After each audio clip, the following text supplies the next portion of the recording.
everybody?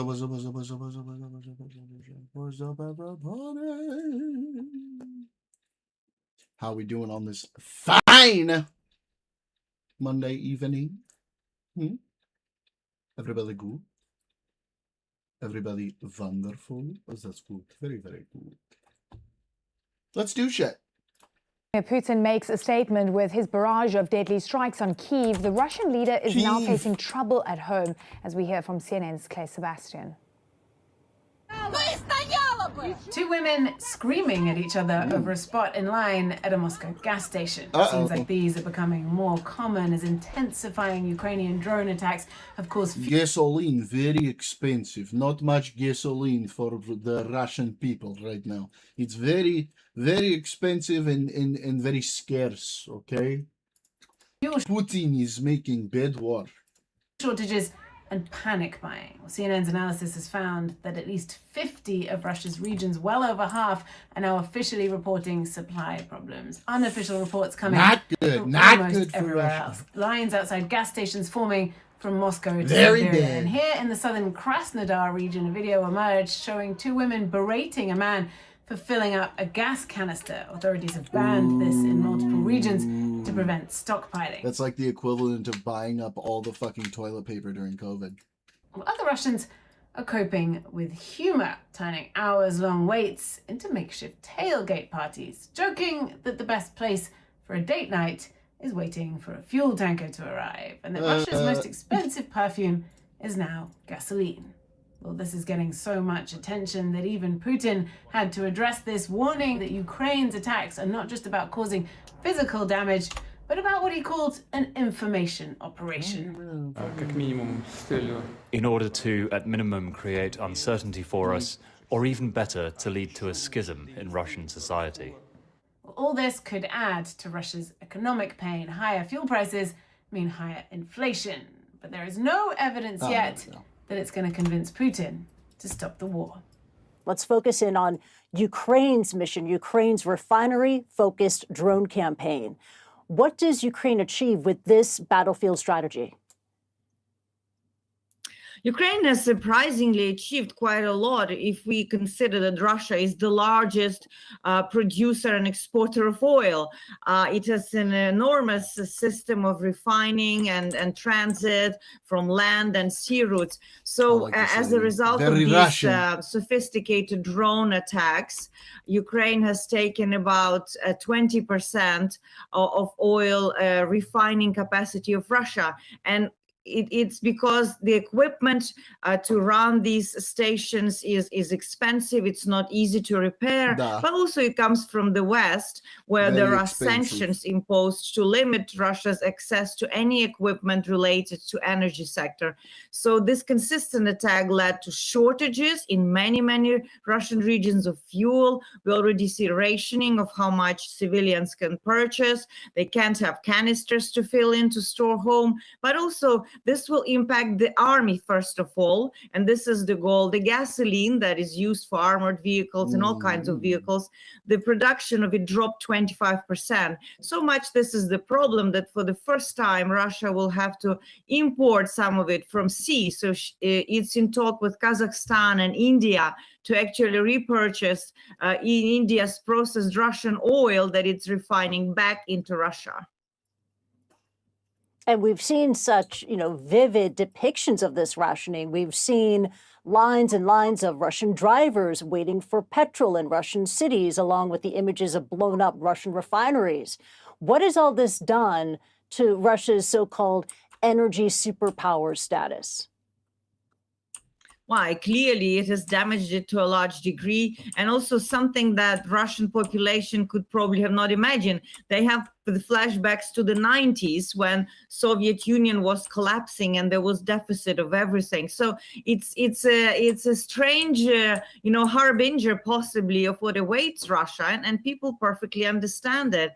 Putin will try to put up a brave show and will try to find alternative sources for this energy. But the question is whether he will have to pay hard currency for this, to which he's also running out because his war chest is is drying up. We see Russia runs a huge budget deficit, more than it has expected. So all of this creates really a Big crunch budget time for Russia. deficit. And especially, let's recall that there will be so-called sham Duma elections, where one way or the other, Putin will have to show up the brave face. The sham is true.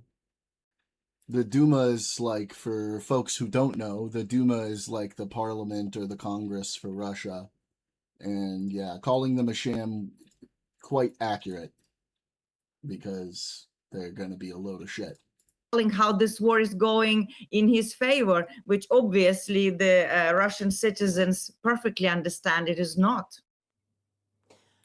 This is, as you put it, crunch time for Russia and for Putin. But is there a danger that Russia's fuel crisis actually could rally the public around the Kremlin instead of turning them against it? Ba, ba, ba, ba. There's always a risk of that, and a nation under any attack is rallying around the flag. There are two questions. One, how long they can sustain this rally, and let's, as I've said, the Ukrainian strikes on Russia, when Russian population started feeling it, is now lasting more than a year and a half. And furthermore, it's attacking Moscow, the heartland of Russia. And also, let's remember, in Russia, it's the economic elite, it's a security elite that also has a huge influence. And if they see things happening, especially in Crimea, somewhere where the fuel shortages are the worst, because it's a peninsula, it relies heavily on everything provided from mainland. The fear is that if Ukraine manages to choke off Crimea, there may be a real panic in the elites whether Russia will be able to sustain this, war treasure as where it's started the war against Ukraine back in 2014 with the annexation of Crimea. And if there is a risk of losing this prize, there will be more pressure either to consider, a certain removal of Putin or a serious negotiation with Ukraine to avoid a humiliating defeat. Rescue operations underway as we're speaking in Kyiv following Russia's deadly strikes on the Ukrainian capital again. Officials say at least 18 people have been killed in the region, and the attack comes on the eve of President Trump heading to Turkey for a huge meeting of NATO allies this week, taunting the NATO allies. Clearly, the White House says, though, Trump will meet with Ukrainian President Zelensky while he is there. CNN's Harry Enton is joining us now. All right, we see this attack. We should look at what's happening inside of Russia. How much is Putin being looked upon by his own people? Yes. Outside of the war, watching what's going on with that, and who are dissatisfied with the way things are going, especially when it comes to their personal economies. Yeah, look, leaders at the end of the day have to respond to the people in their country. And right now, Vladimir Putin is feeling the heat because it's always about the economy, right? And what you're seeing here is, take a look. Okay, Russians who say their economy is getting worse or getting better. You look back 2 years ago, look, the majority of Russians said their economy was getting better. That number has collapsed. Now we're just talking about 27%. Compare that to the percentage of Russians who say that their economy is getting worse. That was just a third 2 years ago. That is up significantly like a rocket to 60% now, nearly doubling in just the past 2 years. What are you going to do about it? It's not as if you can be like, well, let's vote Putin out. Good luck, bro. Like, fucking best of luck to you, home skillet. This war, and of course, all of the sanctions that go with it, have had a tremendous impact on Russia's economy, and you can see it here. The people inside of Russia are not liking the way the economy is going. For the first time that we've really seen in recent memory, the pessimism is sky high. This is a terrible number for any leader anywhere. That is an awful number. People clearly dissatisfied.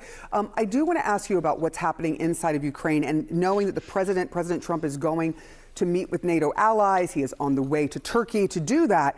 How much sway does he have with the Ukrainian public? Yeah, okay. So, it takes two to tango, or three in this case, the U.S., Russia, and Ukraine. And you can see the domestic picture here in Russia is not particularly good. Of course, what Trump is hoping is that, he can, put his finger on Volodymyr Zelensky and, pressure him. But there, the domestic picture is very different because take a look here. Look at this number. Look at this number. Net approval of U.S. leadership among Ukrainians.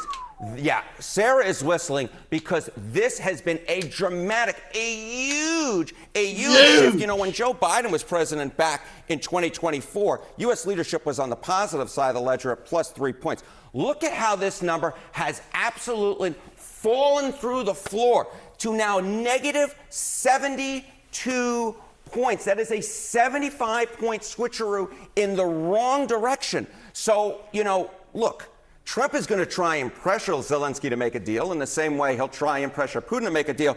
But Zelensky be like, hey, I'm not going to feel any pressure from my folks if Trump is putting pressure on me because my folks just don't trust U.S. leadership. Right. And there's a reason for that. Some of the comments that Trump has made, some of the niceties with Russia and yelling at the president while they're in war has been wild. a real problem for the Ukrainian people. I do want to ask you about, you know, this war has been going on now for more than 4 years.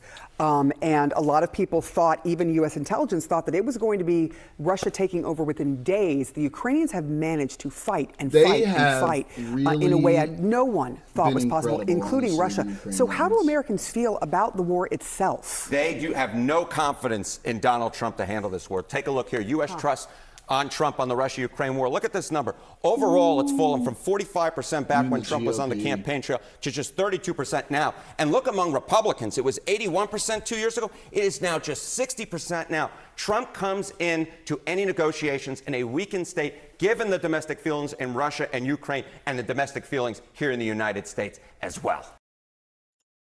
Yeah.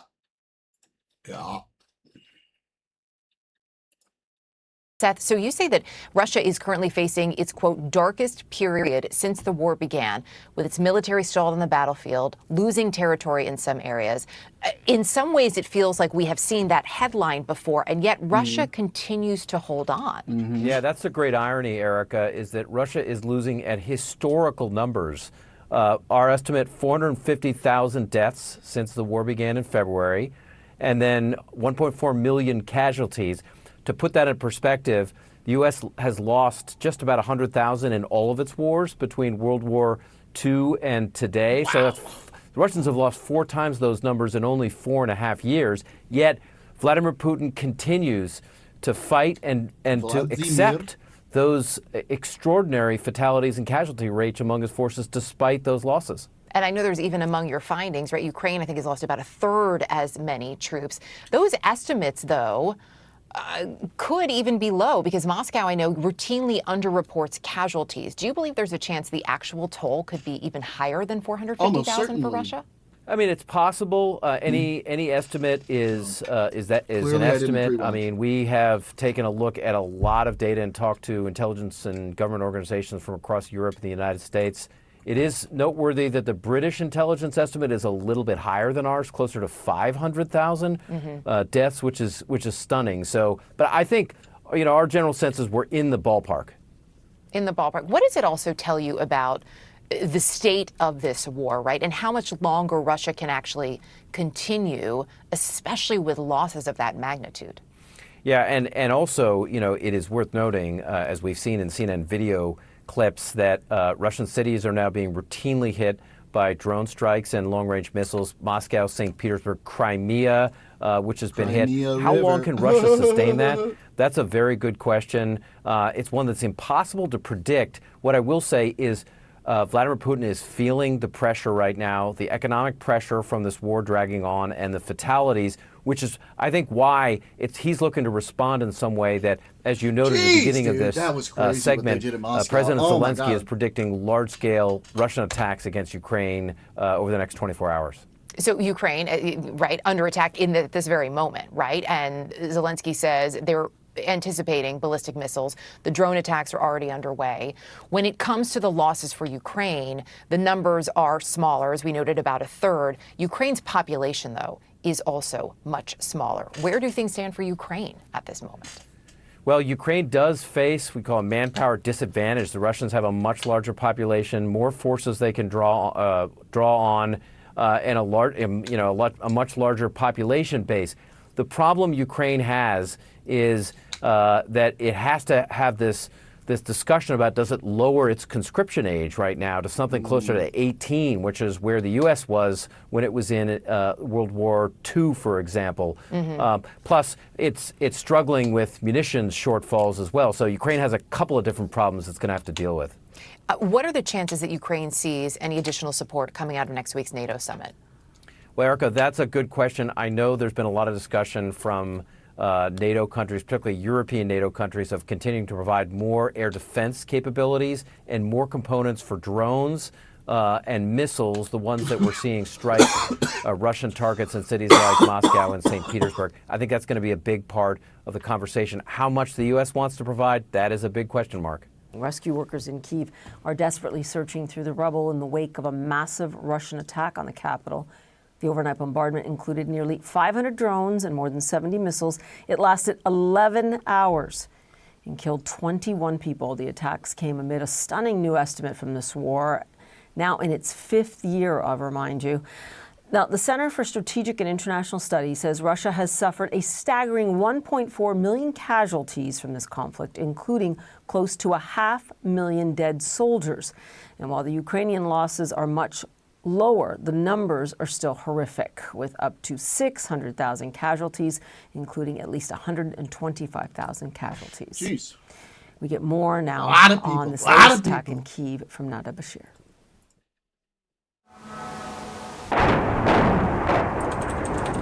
The moment of impact in yet another round of deadly Russian strikes. The night sky over Kyiv illuminated as fires tear through the city into the early hours of the morning.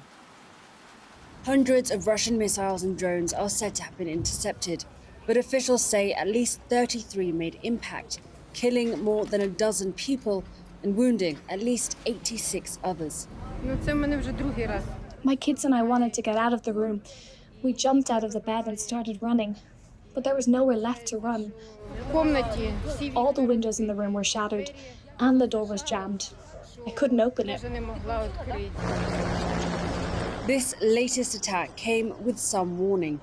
Ukraine's President Volodymyr Zelensky calling on civilians to heed the sirens and take shelter in anticipation of an extensive Russian attack.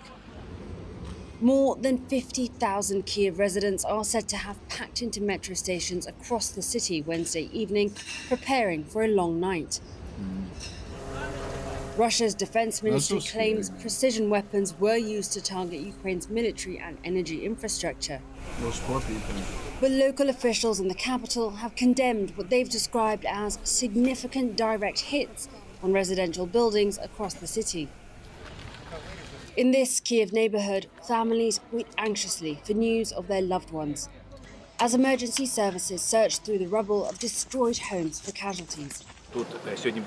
A miracle happened here today, thanks primarily to the work of the rescue teams. This is the first time in Ukraine that 7 people have been rescued from under the rubble. A miracle moment for some, but for others, only grief. Nada Bashir, CNN, in London. Joining us for more now on these attacks and on the status of this conflict is Vladimir Lov. He was once Deputy Energy Minister of Russia before his reform proposals were completely undone by Vladimir Putin. He's a leading voice opposing Putin's continued rule over Russia, and he joins us now. Good to see you, and thanks for being with us here. I do want to start with the military and strategic point here. Putin's response to Ukraine is fairly predictable, right? If you poke the bear will attempt to bite your head off. Don't poke it. But do you believe at this point in time there is any kind of backstop for Putin himself right now? Or do you fear that he will just continue to escalate? Hello, great to be with you again. Definitely Putin is getting into more and more desperate situation because his resources that enable him to continue this war are dwindling. He has a lot of economic troubles at home. There's another round of mass mobilization that is being mouthed because he's short of people at the front lines. And if this mobilization happens, this will have a profoundly negative effect on Russian economy and society, so that's no easy choice. And you see that he's not advancing at the battlefield for quite some time already. The combat is very much stalled and Russia is not advancing. Plus, we see new developments like successful Ukrainian strikes on Russian territory, That's crazy. taking out On also fucking some Moscow. critical God, that shit was so energy infrastructure. There are motives. If Putin continues to wage this war against Ukraine, which seems to be the case, the only traditional pattern that he uses to escalate. So this is what he's trying to do by striking more Ukrainian civilian infrastructure, inflicting horror and pain, and hoping to break the resistance of the Ukrainian nation. But we saw this before. It doesn't work. I don't think there are any reasons to believe that this time it will be successful. However, the horrors unfortunately continue. Yeah, the picture you're painting is quite bleak. I do want to deal with two different factors in Russia, but let's start with the economy. Some assume that there is a cliff over which that Russian economy can go, or will it continue to stumble along? I know you look into this quite closely. So we've got a depleted budget, we have worsening inflation, and of course we have all of these attacks on the energy, especially the refineries in Russia. Is that having a real effect on the economy and Putin's ability to continue to prosecute this war? It is, all of this is having a very, very significant effect, and particularly if you look in dynamics, just a year ago, Russia did not envisage the scenario that is happening today, which is economic contraction, even despite some of the windfall from increased commodities prices from the war in the Middle East. Russia's economy is still contracting. We just received the data from May, and it shows continued contraction. We have ballooning budget deficit and a full-blown budget crisis, and we have second highest inflation in G20 after Turkey, and the government was not able to calm it down with 3 years of high interest rates and tight monetary policy. That doesn't mean that Putin does not have resources to continue the war, but his room for maneuver is significantly shrinking. For once, talks about mobilization are being contained with the shortage of labor at the Russian labor market, and that's one of the biggest economic issues which prevents him from mobilizing more men to fight in Ukraine. So economy is now a very significant constraining factor. Putin might still continue to wage war for some time, but if you listen to a Russian public debate that happens even in officials' corridors of power, people begin questioning. Ministers, top businessmen begin questioning what they are doing and openly saying that we need to end the war as soon as possible. Those elites are clearly the people that matter, perhaps, in having influence on the Kremlin. But I do wonder, going back to your original point, what is the risk of Putin really escalating further here? Because the war is now hitting home for Russians.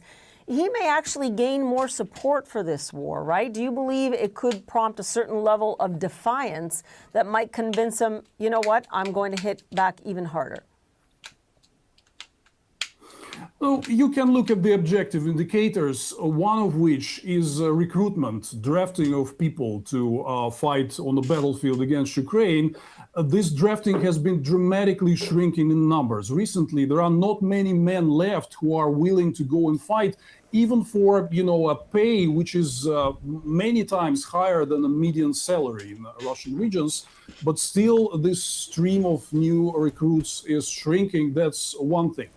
Another thing, if you really look at many signs of discontent, some prominent pro-Putin public figures openly speaking against the war, against his policies, that has been increasing lately. I wouldn't go into details, but many numbers. Just the head of Russia's biggest bank saying the day before yesterday at the annual shareholders meeting that everybody in the country is waiting for a military operation to end.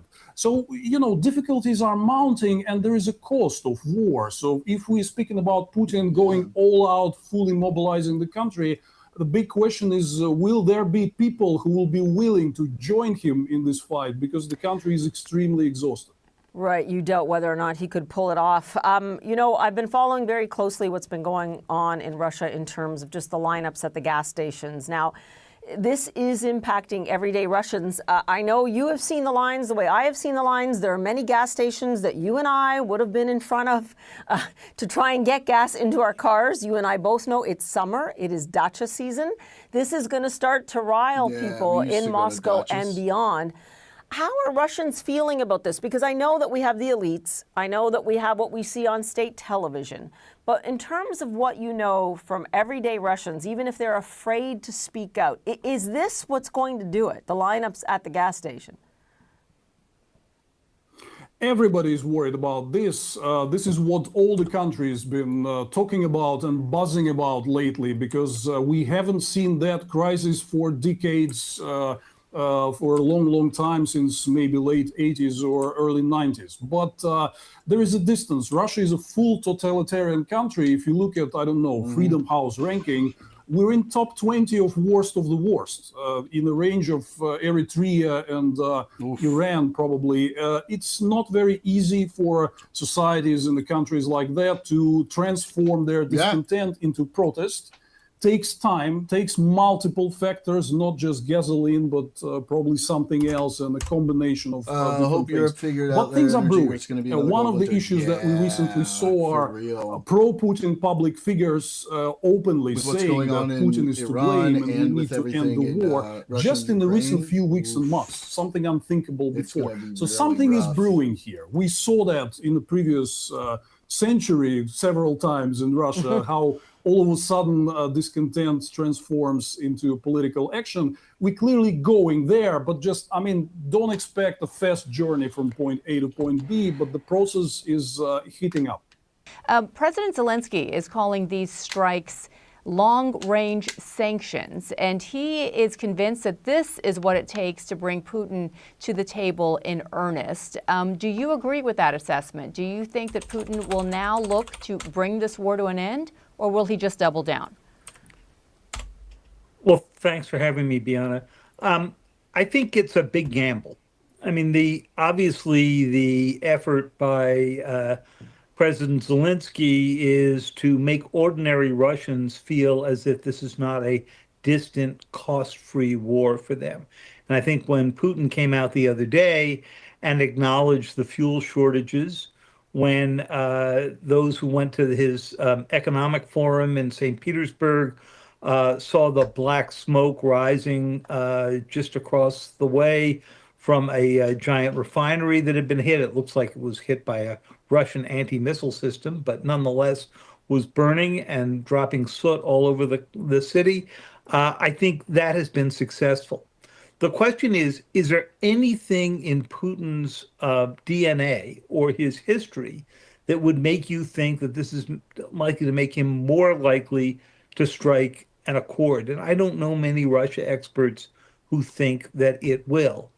The risk at the other side is literally that he goes nuclear, that we get ourselves back into the kind of situation that we saw in October of 2022 when the U.S. believed there was roughly a 50-50 chance that a cornered Putin at that moment would roll out tactical nuclear weapons and use them against, say, a Ukrainian military base. We haven't seen that since, but I think there is rising risk here. I mean, yeah. To that point, David, we know that the Biden administration was very adamant that Ukraine only use weapons provided by the U.S. and the West in a defensive capability and was not in favor of these types of longer-range strikes. And I think the same held for some of the Trump administration as well. But now we're not hearing much at all from the Trump administration. In fact, we are hearing the president praise these deep strikes and the images that he's seeing. I mean, he's known to like winners, right? We remember his reaction to the Hezbollah pager attacks by Israel. Do you think that this is a genuine strategic shift from the president, who has long expressed his frustration and animosity with Zelensky, or do you think this all changes once Vladimir Putin gets him on the phone again? I think it shifts, but a few things. First of all, whatever the president's view of it is, since the United States is not now sending weapons directly to Ukraine, instead it's selling some weaponry to Europe, and Europe is then giving it to Ukraine, the U.S. doesn't get the kind of vote that it had during the Biden era, right? Because it's not our stuff. Second, this is being done largely with Ukrainian-made drones and some Ukrainian-made missiles as well. They've obviously stepped up production. They're doing that, some with the help of private American money and private technological help from the U.S. that isn't widely advertised at the time, but it is a very different equation. But it's not risk-free. And when you talk to the Europeans, there is fear that one Also, of how you doing, Putin's Marco? reactions, since he believes that this is largely Europe's fault, will be to take some kind of action beyond Ukraine's borders into NATO territory in the next year or so. We haven't seen any threats of that yet, but it's not an unreasonable guess that he would step up pressure on the Europeans. But it is still happening with U.S. intelligence providing some of the logistical locations, I would imagine, for these strikes. And that hasn't been cut. We've seen that happen early in this president's, in his second term. That hasn't happened now. Are you hearing that there's any risk of that happening, David? Tell us. I've not heard of that, those cuts happening. During the Biden period, from the start of the war on, there was the creation of a joint intelligence center in Germany called the Pit, where American, British, Ukrainian officials met each day and helped identify targets. And we believe that is going on to this day. And as you note, though, a bigger risk also, not only as it relates to this war between Russia and Ukraine, but what this means for Europe and NATO members there. A lot of reporting suggesting that they are not prepared for this modern day drone warfare specifically, and what happens if the United States is not a player, if one of these countries is attacked. Sound sick? So much uncertainty remains, David. Do I look sick?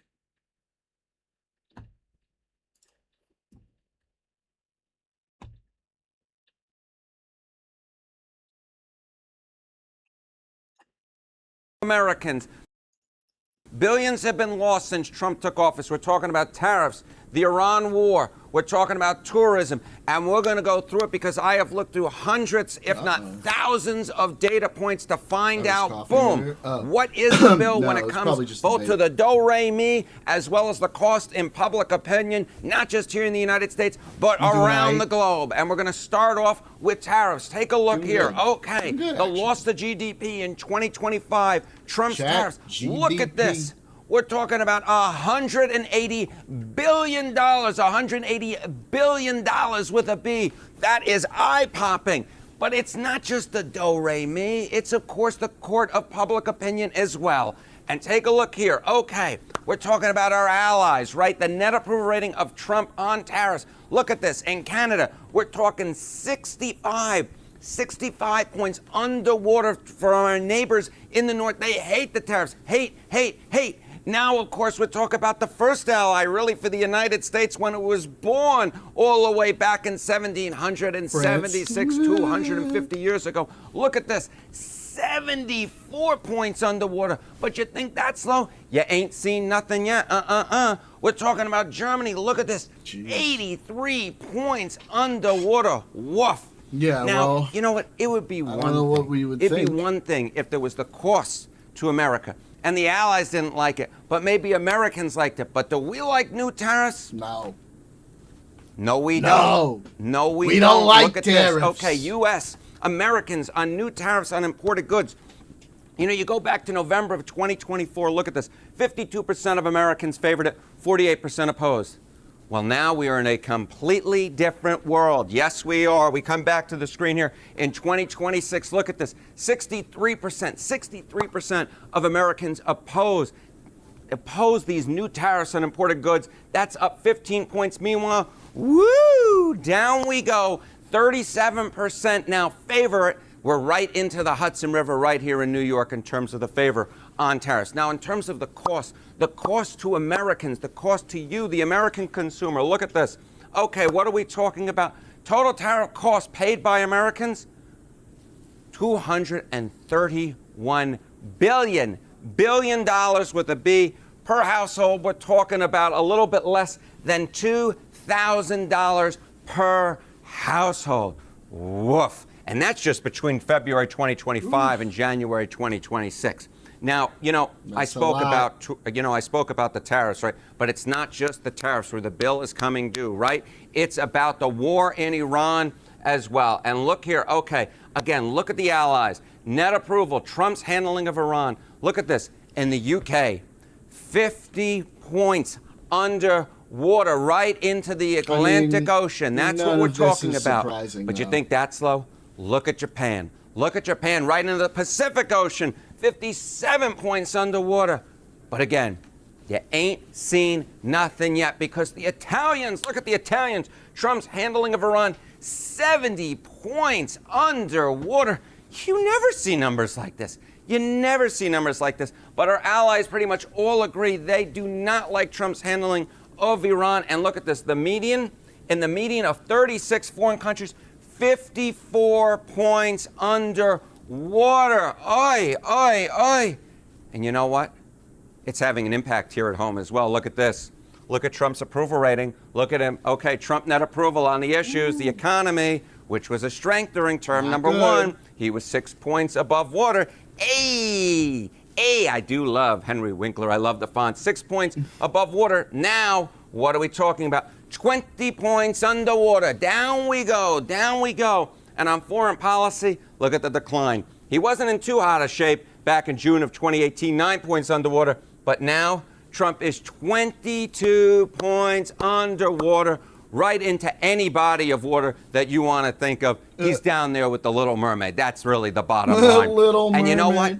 It's not just about the public opinion, right? Again, let's go back to the cost. Let's go back to the cost. Look at this, the military spending. Look at this, U.S. military spending on the war, about or even more than $72 billion. $72 billion. Now, I will point out, this probably will add some jobs later on in the year for arms manufacturers. But I'll ask you whether or not you think that the cost is worth that, whether the cost is worth that. But of course, what about Americans themselves? How much do-re-mi? How much do-re-mi are we really talking about? Do-re-mi. How about this? The cost of the Iran war on Americans, the gas hikes, the food, etc. We're talking, get this, about $134 billion, perhaps even more than that, and that's at a cost of $100, no, it's more than that, $1,000 per household. It's this type of stuff that really just gets me very hot and heated. So, Maury, if you would.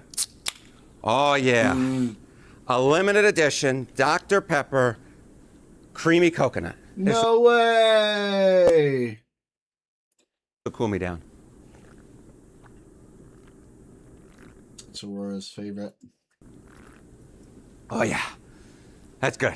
Thank you, Maury. Anyway, now I'm energized and ready to go, and I think the hit of caffeine will also help me. Look at this. Again, we spoke about it earlier. It's not just about tariffs. It's not just the war in Iran. How about tourism? Total visitors dropped by 4 million in 1 year. From 2024, it was 72.3 million. Now, look at this. Whoop! 68.3 million. 68.3 million. And you know where we've hit the hardest? It's our neighbors to the north. It's our neighbors to the north. Look, Canadian visits. Canadian visits. Woo! Down to the St. Lawrence River. That's what we're talking about in 2025. From 2024, down 22%. Down 22%. And it's an impact on U.S. jobs. And it's concentrated, tends to be concentrated in a few places. But look at this. Fewer Canadian visits means fewer U.S. jobs. We're talking about 14,000 to 42,000 fewer jobs. That's what we're talking about. We're talking about a real loss of jobs here. And you know what? We're talking about tourist spending. Do-re-mi, fa sol la ti do. Look at this. We're talking about less of this stuff, less do-re-mi being spent, less do-re-mi being spent. And by the way, I just love a $2 bill. I love a $2 bill. I don't know if this comes across on camera, but look at this. Cool. Look at this. The Declaration of Independence sign. That's what it's all about here in our 250th anniversary. And you know what? The tourist spending? Look at this. Loss in it. 8.4 billion $8.4 billion. And of course, you have to add it all up. You have to add it all up. And you know what? All right, we're going to add it all up. We get, I got a nice little calculator. Here we go. Here we go. Yes. So we got 231 billion, 134 billion, and then 8.4 billion. And what does it come to? What does it come to? Well, let's take a look here. The total cost, $373 billion. $373 billion. That's between the tariffs, the Iran war, and tourism. We are talking about, get this. I'm talking about $2,784 per household. That's what we're talking about, $373 billion. Now, of course, this is just an estimate, but I believe that this gets us into the ballpark of what we're talking about. Now, you know, yes, we're talking about green. We're talking about green. We're talking about money. But it's not just about the money that we have potentially that has been cost. It's not just about the bill that's coming due. What we're talking about here is places that we could be spending this money if you are not a fan of the tariffs, not a fan of the Iran war, not a fan of the loss in tourism. Here are some ideas where that money could be spent. Where could this money be spent? What it can buy, fund. Well, for $373 billion for the government, we could be talking about 2 or more years of education department funding, which, of course, the funding of the education department's been going down. Now, of course, there are plenty of Republicans who don't like the education department, so maybe they like that the funding is going down. But what about you, the average American? Well, $2,784 per household. We're talking about 3 to 4 months of food for the median household. My goodness gracious.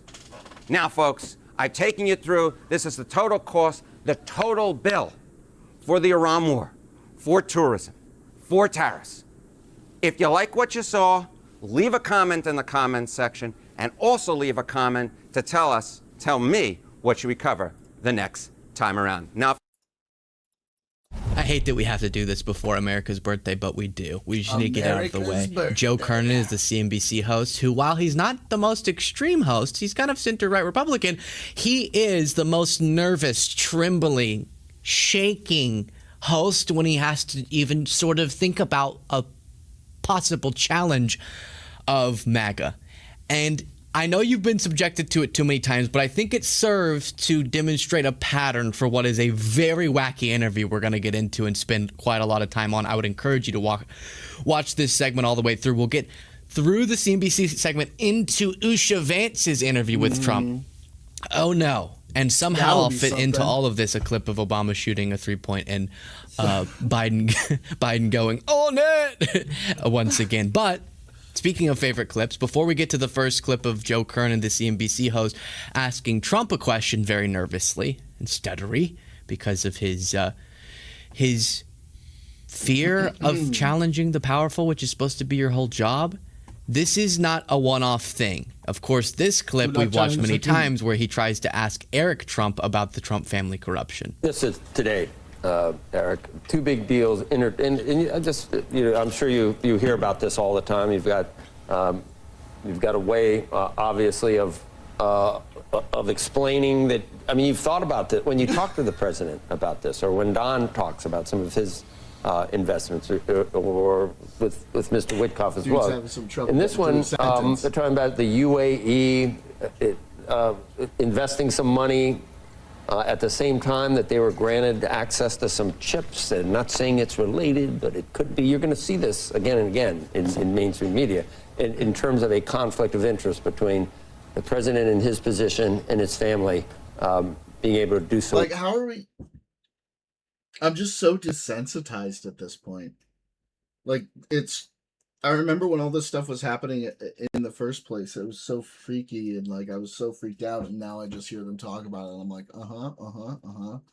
It's just become so fucking okay for them to do this crazy shit, that now it's like they're just casually talking about this crypto fucking craziness they have, and I'm just like, yeah, okay, yeah. Well, in crypto. Yeah. So we don't even need to hear Eric Trump's answer again, but I show you that because if with the sun he can't have the gonads to say it with his chest, hey, your family got enriched and then you gave the country that enriched you a really big windfall with Trump's presidential power? That's terrible. Want to respond? Instead of being able to just clearly lay it out, he's like, and they're saying it's so weird. It's like, they're saying it, not me, but like they're saying it. So do you want it? But I want to. And I was curious if that's how he acts with the son. How is he going to act when he sits down with the daddy? Because Joe acts like he's a nervous kid with his daddy.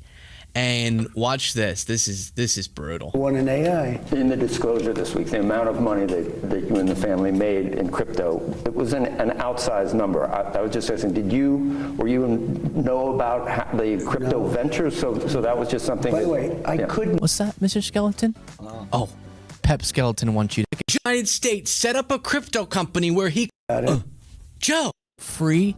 Just click it, but it helps us a lot. Back to the video. Know about it. Joe!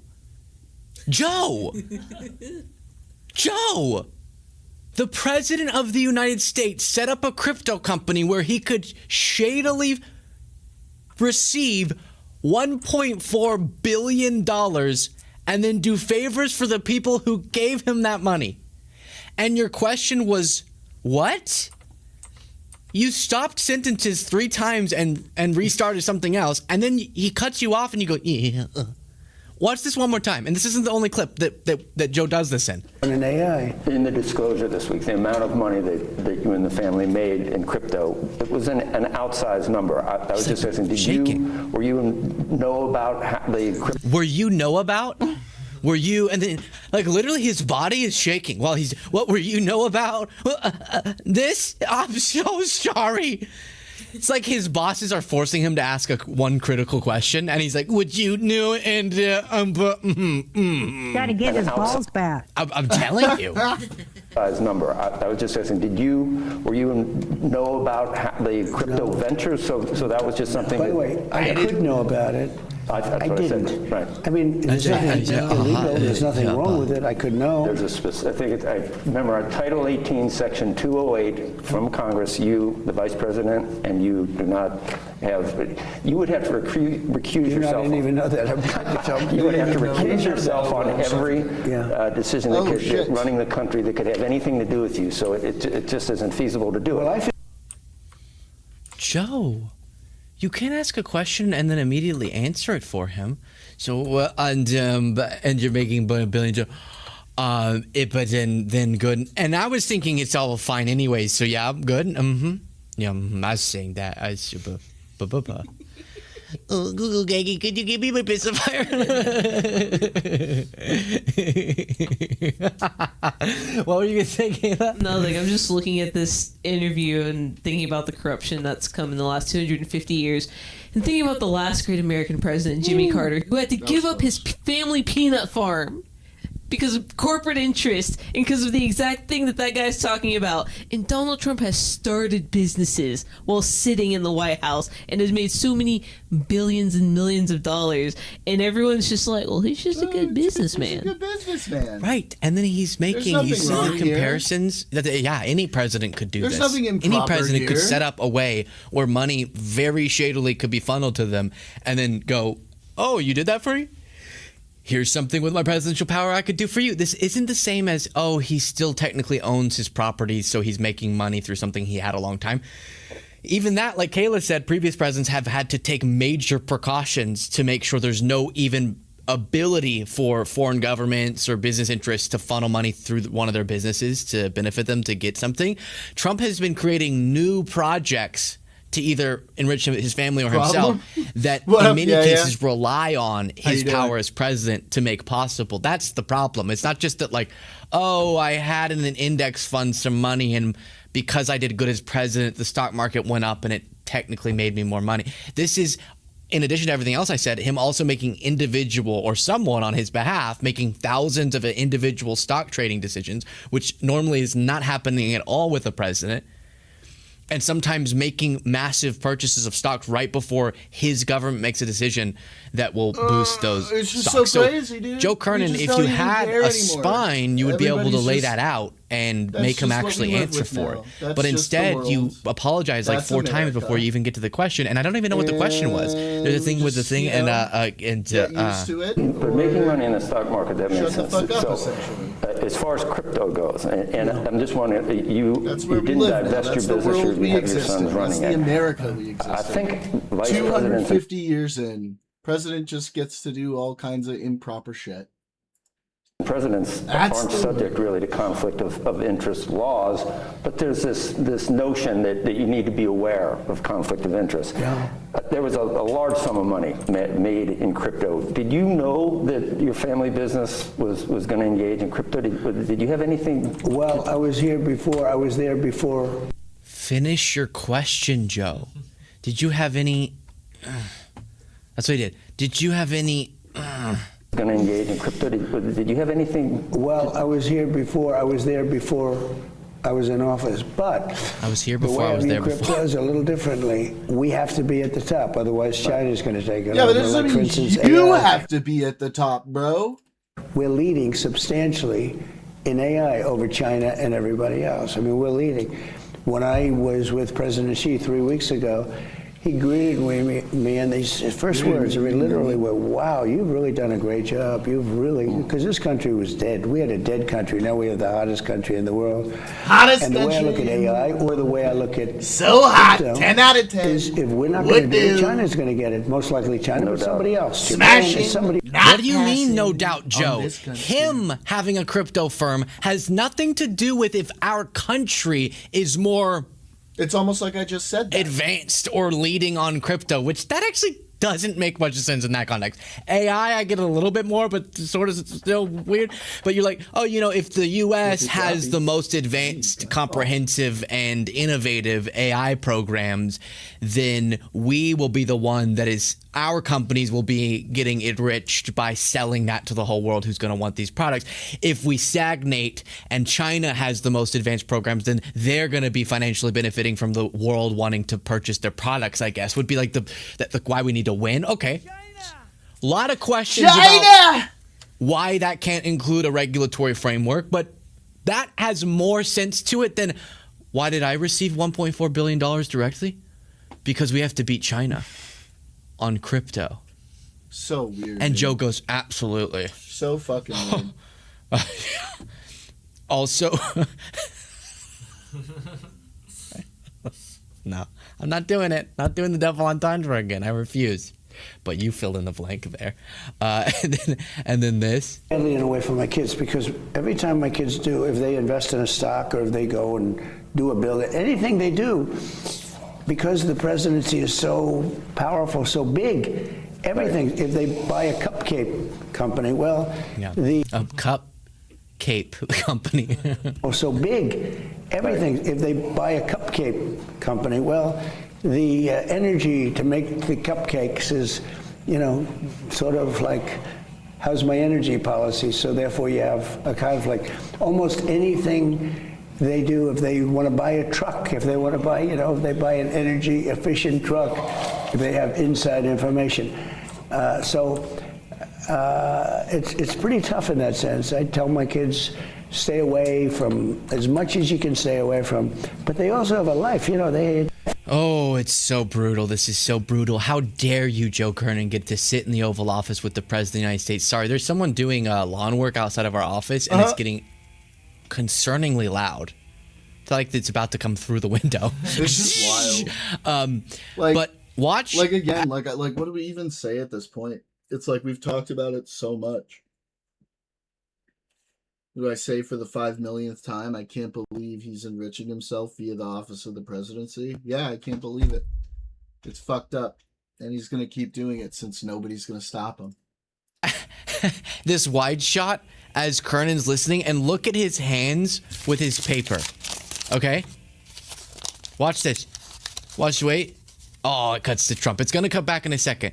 But you're sitting in the Oval Office with the President of the United States. You know there's no precedent. There is no previous example of a president enriching themselves this much. Watch, ready? Watch his hands. Oh, no. Oh, no. He's fidgeting. I don't know. I probably should say something, but I don't want to.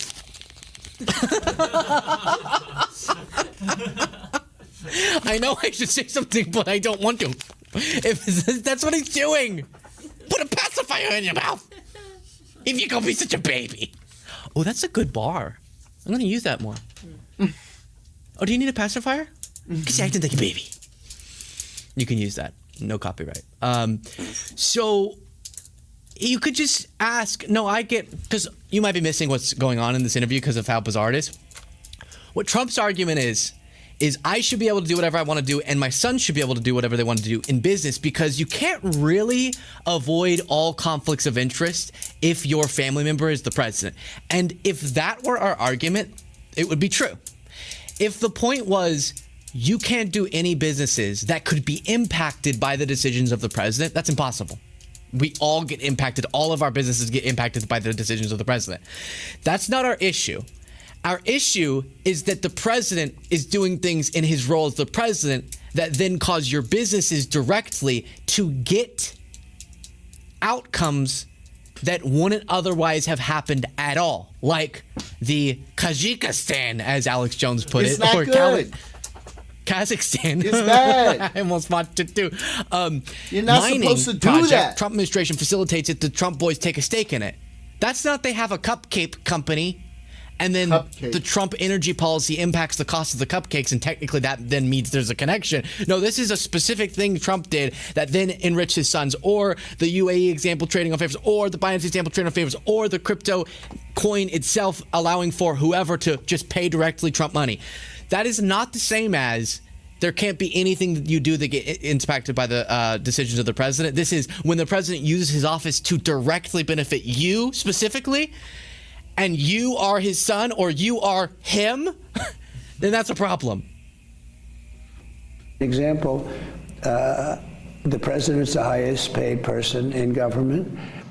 And, you know, by some standards, gets a lot of money. I'm the only president, they say, that's ever given up. This is so dumb. This is such a dumb point. They're like, oh, he gave up his $400,000 a year salary. Yeah, dude, he's a fucking billionaire. What's $400,000 a year? It's fucking chump change. Who cares? I gave up my salary. Why do people talk about this so much like it's a big deal? It's not. It's a tiny bit of money compared to how much he's worth and how much money is moving around his fucking accounts and businesses and shit every year. I don't get a salary. I gave it up. Great. And that's a lot of, you know, by some standards, it's a lot of money. Can you put up the, I'm pretty sure the presidential salary is like $400,000 in a year, $400,000. Can you put up, Cole, maybe through ChatGPT or something, a bar graph that shows $400,000 on a bar graph compared to 2.4 billion? Yeah, exactly. Do 2.4 billion and just do a bar graph. Send that to me whenever it's ready. We'll keep going through this interview because Trump wants us to give him credit, right? Trump wants us to give him credit for not accepting his presidential salary of $400,000 while he's using his presidency to make billions. Yeah. And it works. Have you not heard? Have we not all heard in our personal life? People go, I just admire that Trump doesn't accept. I actually don't really hear that very often nowadays. I think people have figured out that it's not exactly the best point. At least for people who are like halfway intelligent, they figured out that's not the best like debate point. So they've mostly stopped saying it now. But there was a minute where they were all saying that. Presidential salary, which many of the years he was president, he did accept. After promising he wanted. Imagine that. I didn't even know that. Imagine being so greedy, you accept a little peanut compared to the mountain of peanuts that you have over there or whatever. We're going to keep going through this interview, but we're going to circle back once Cole has this. And how a Jewish person can vote for a Democrat is beyond me. Oh, fuck you. Well, I've been fuck you, bro. The best president in the history of Israel. And they acknowledge, and by the way, in Israel, I think I was at They love me. 99% or something. They love me so But much. So, you know, it's interesting. Obviously, anti-Semitism is used in a lot of contexts, many times correctly calling out anti-Semitism, sometimes calling out wrongly criticisms of the Israeli government and labeling it as anti-Semitism. I don't think people talk enough about how anti-Semitic it is that Trump always says that. That Trump always acts like you being Jewish means you have to support him because he supports Netanyahu. I've been directly called to action for to support Trump because of Israel. Yahoo. Like you're saying, I love how their position is basically nobody's allowed to have a nuanced opinion. That's the typical like Trump point of view on things. Saying that the identity of someone means that they have to be loyal to one government. That's an anti-Semitic trope coming from Trump. And that necessarily based on your ethnic or religious identity, that you have to love the extremely lunatic government in Israel at this point in time. That's outrageous. And then for him to say, I'm the best. It's like, well, people love telling Jews what they should. I think if someone did a meme, we don't count as like a minority like other minorities, by the way. I don't know if you guys know that. Oh, US just got knocked out of the World Cup.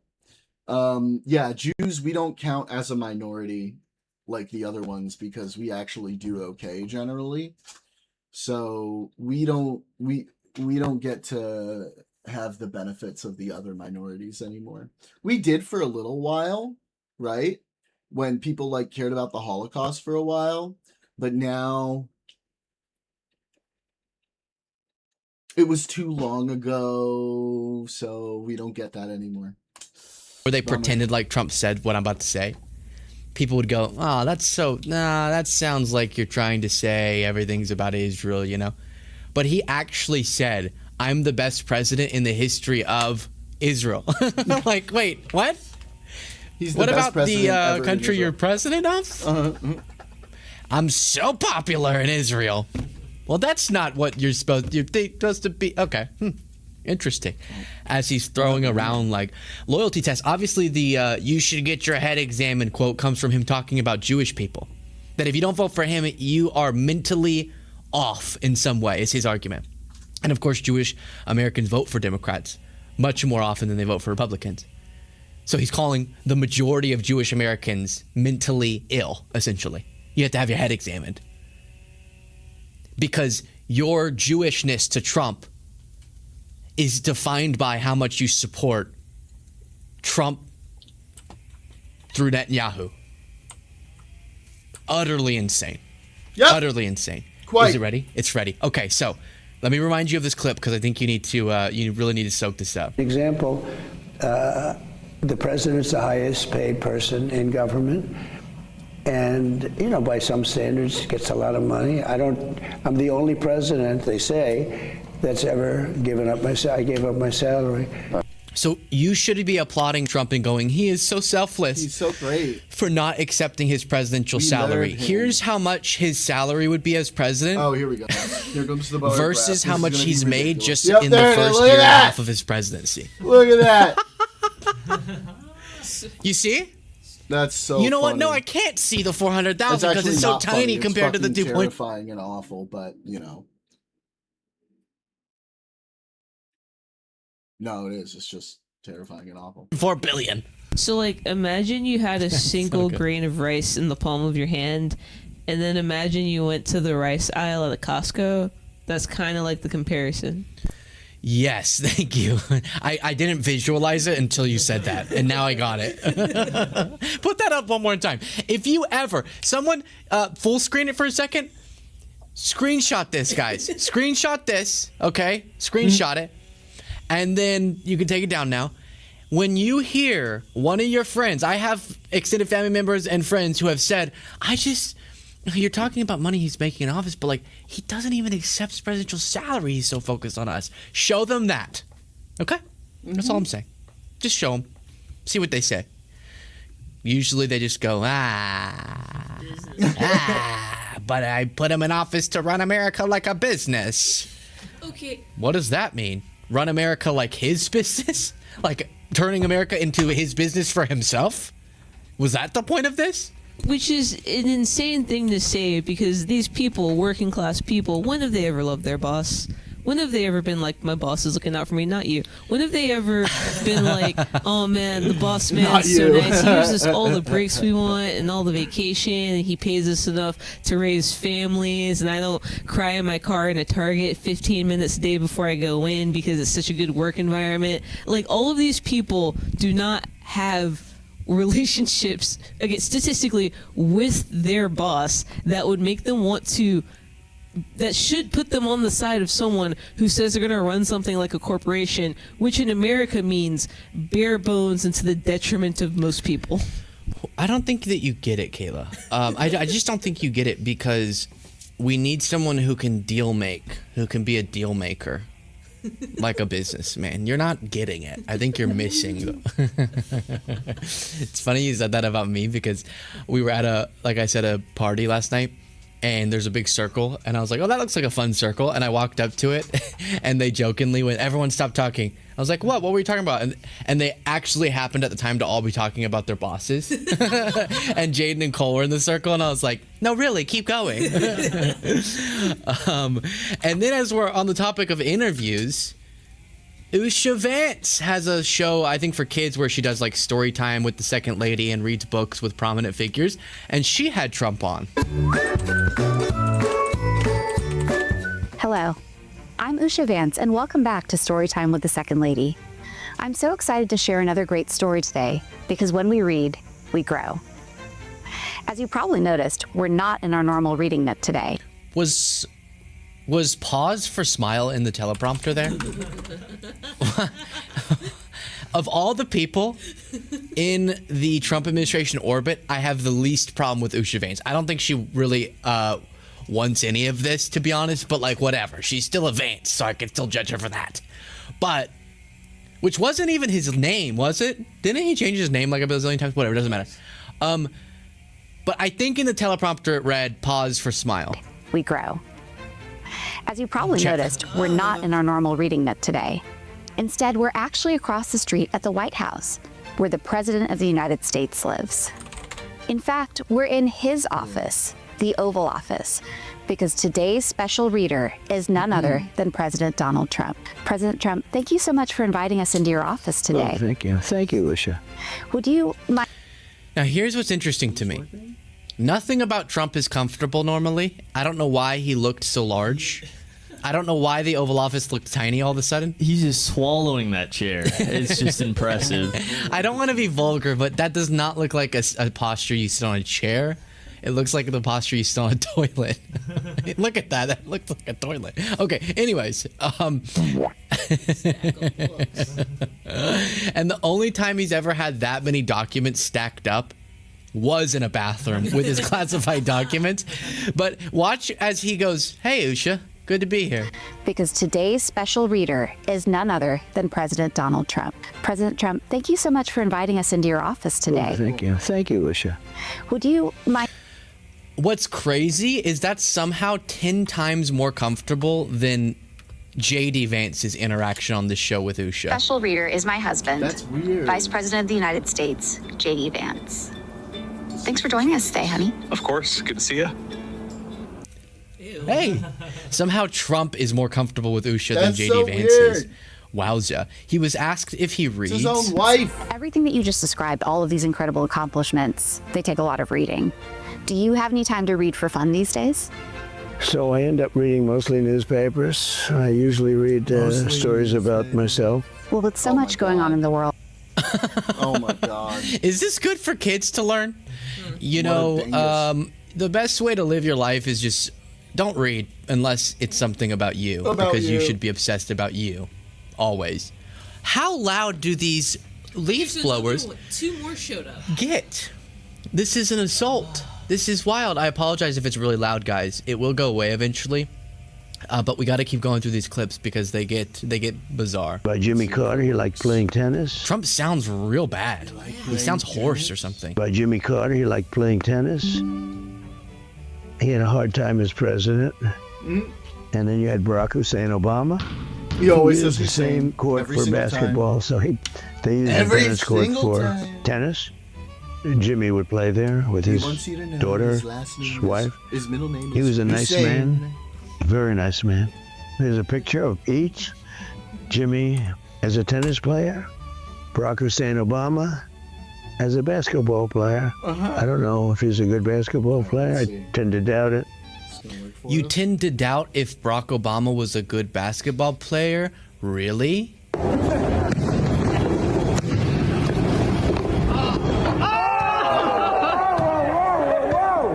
Now, you're probably wondering who's in the background going, whoa, whoa, whoa, whoa, whoa, whoa, whoa.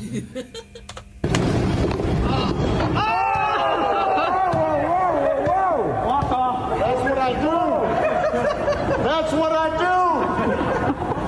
Whoa. All net. All net. Oh, net! I love it because when I hear it, I think it must be like a staffer or something. Whoa, whoa, whoa, whoa, whoa, whoa, whoa! Not the sitting president of the United States at the time. And then there's so much about this video I love, which is why we watch it so often. I love how during the pandemic, Obama's like taking it very seriously, precautions, social distancing, mask, everything. But then whenever he wants to say that's what I do, he lowers his mask and just lets his particles go everywhere. The particles. Oh, man. All net. He leaves behind the sitting president of the United States. And then the funniest part I never noticed was this video was sourced from Biden for president. Or maybe he was a candidate at this time. But like, stuff. All right, guys, I'm gonna take a quick break. I'll be right back.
Okay, we back.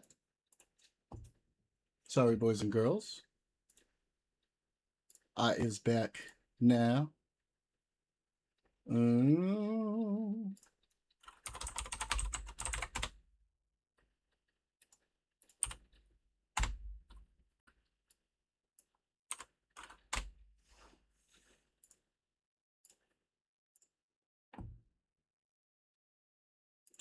Such a microcosm of the absurdity of the world that we live This is in. good. A We supposedly like left-wing seeing influencer is like going off about his Twitch hype train as he slanders someone further to his left with True! My relation to Destiny is that I make videos where I shit on him and explain how he's wrong and also a moron, and Hassan obviously knows that because he has reacted to precisely those videos that I've made. Yep. And it's funny too because when Bad Empanada was starting to fight with Hassan more, I started to retweet Bad Empanada to signal boost his attacks against Hassan, and then Bad Empanada would retweet my retweet and say, "I hate you, Destiny. You're a that wants to abuse children." So like the idea that we're some, oh my god, bro, it's so stupid. Hello everyone. So Hassan Piker is yet again engaging in outright slander of people to his left, this time attacking me and calling me a Fed as in an agent of the US federal government for daring to criticize him. Now that's an especially interesting accusation given that... What is Hassan's reason for not talking to Hutch? Is it really just due to a mild association with you? Hutch is probably another person that he's built up a mythos around. Anytime you invest a significant amount of time building up myths around the people that you don't like, and the only engagement that you have is through like very carefully curated clips and everything, you've created there needs to be a better word than straw man. I say caricature, but you beat Final Fantasy 7, you're playing a hard one. I'm like, I have like 3 things I need to just complete the playbook, or the whatever, so I'm just doing it. But once you've created such a compelling alternate reality version of a person, you can't ever really engage with that person in real life because the whole reality just comes crashing down. It gets very, very, very weird. Vosh ran into this issue with me. A lot of the people online who just, by a lot, I mean, I guess everybody that does politics now, because all of this is just built on lie after lie after lie after lie after lie. You can never directly engage with the person because you can't, because it's just your audience would have such a hard time grappling with the person. We expect to hear Hassan repeat what I just said about him to other people, saying that I do this to him, even though I engage with this content long form, and I would gladly have a conversation with him over any of these topics. But yeah, I have been actually investigated by the American FBI, and there was a federal grand jury investigation into me looking into the possibility to indict me for my support of Palestine and being anti-Israel. So, yeah, let's look into the evidence that he presents for this incredible theory. Oh, also, a coalition of some of the most Fed-coded forces are finally gathering together. Our haters are anemic. Also, I'm a Fed now? What does that even mean? Like, really? What? Okay. And Bad Empanada?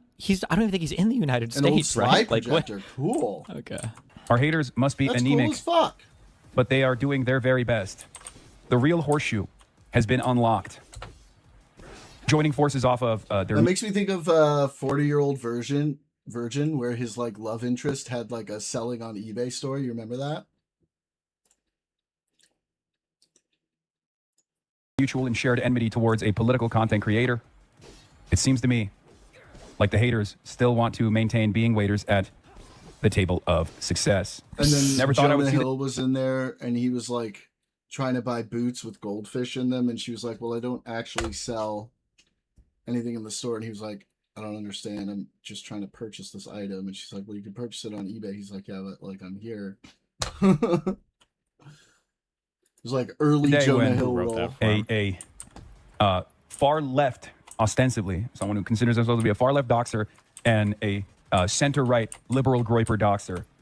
You know, we got the third worldist doxers, third worldist groiper doxers, and we got the DNC groiper doxers coming together to dox into oblivion.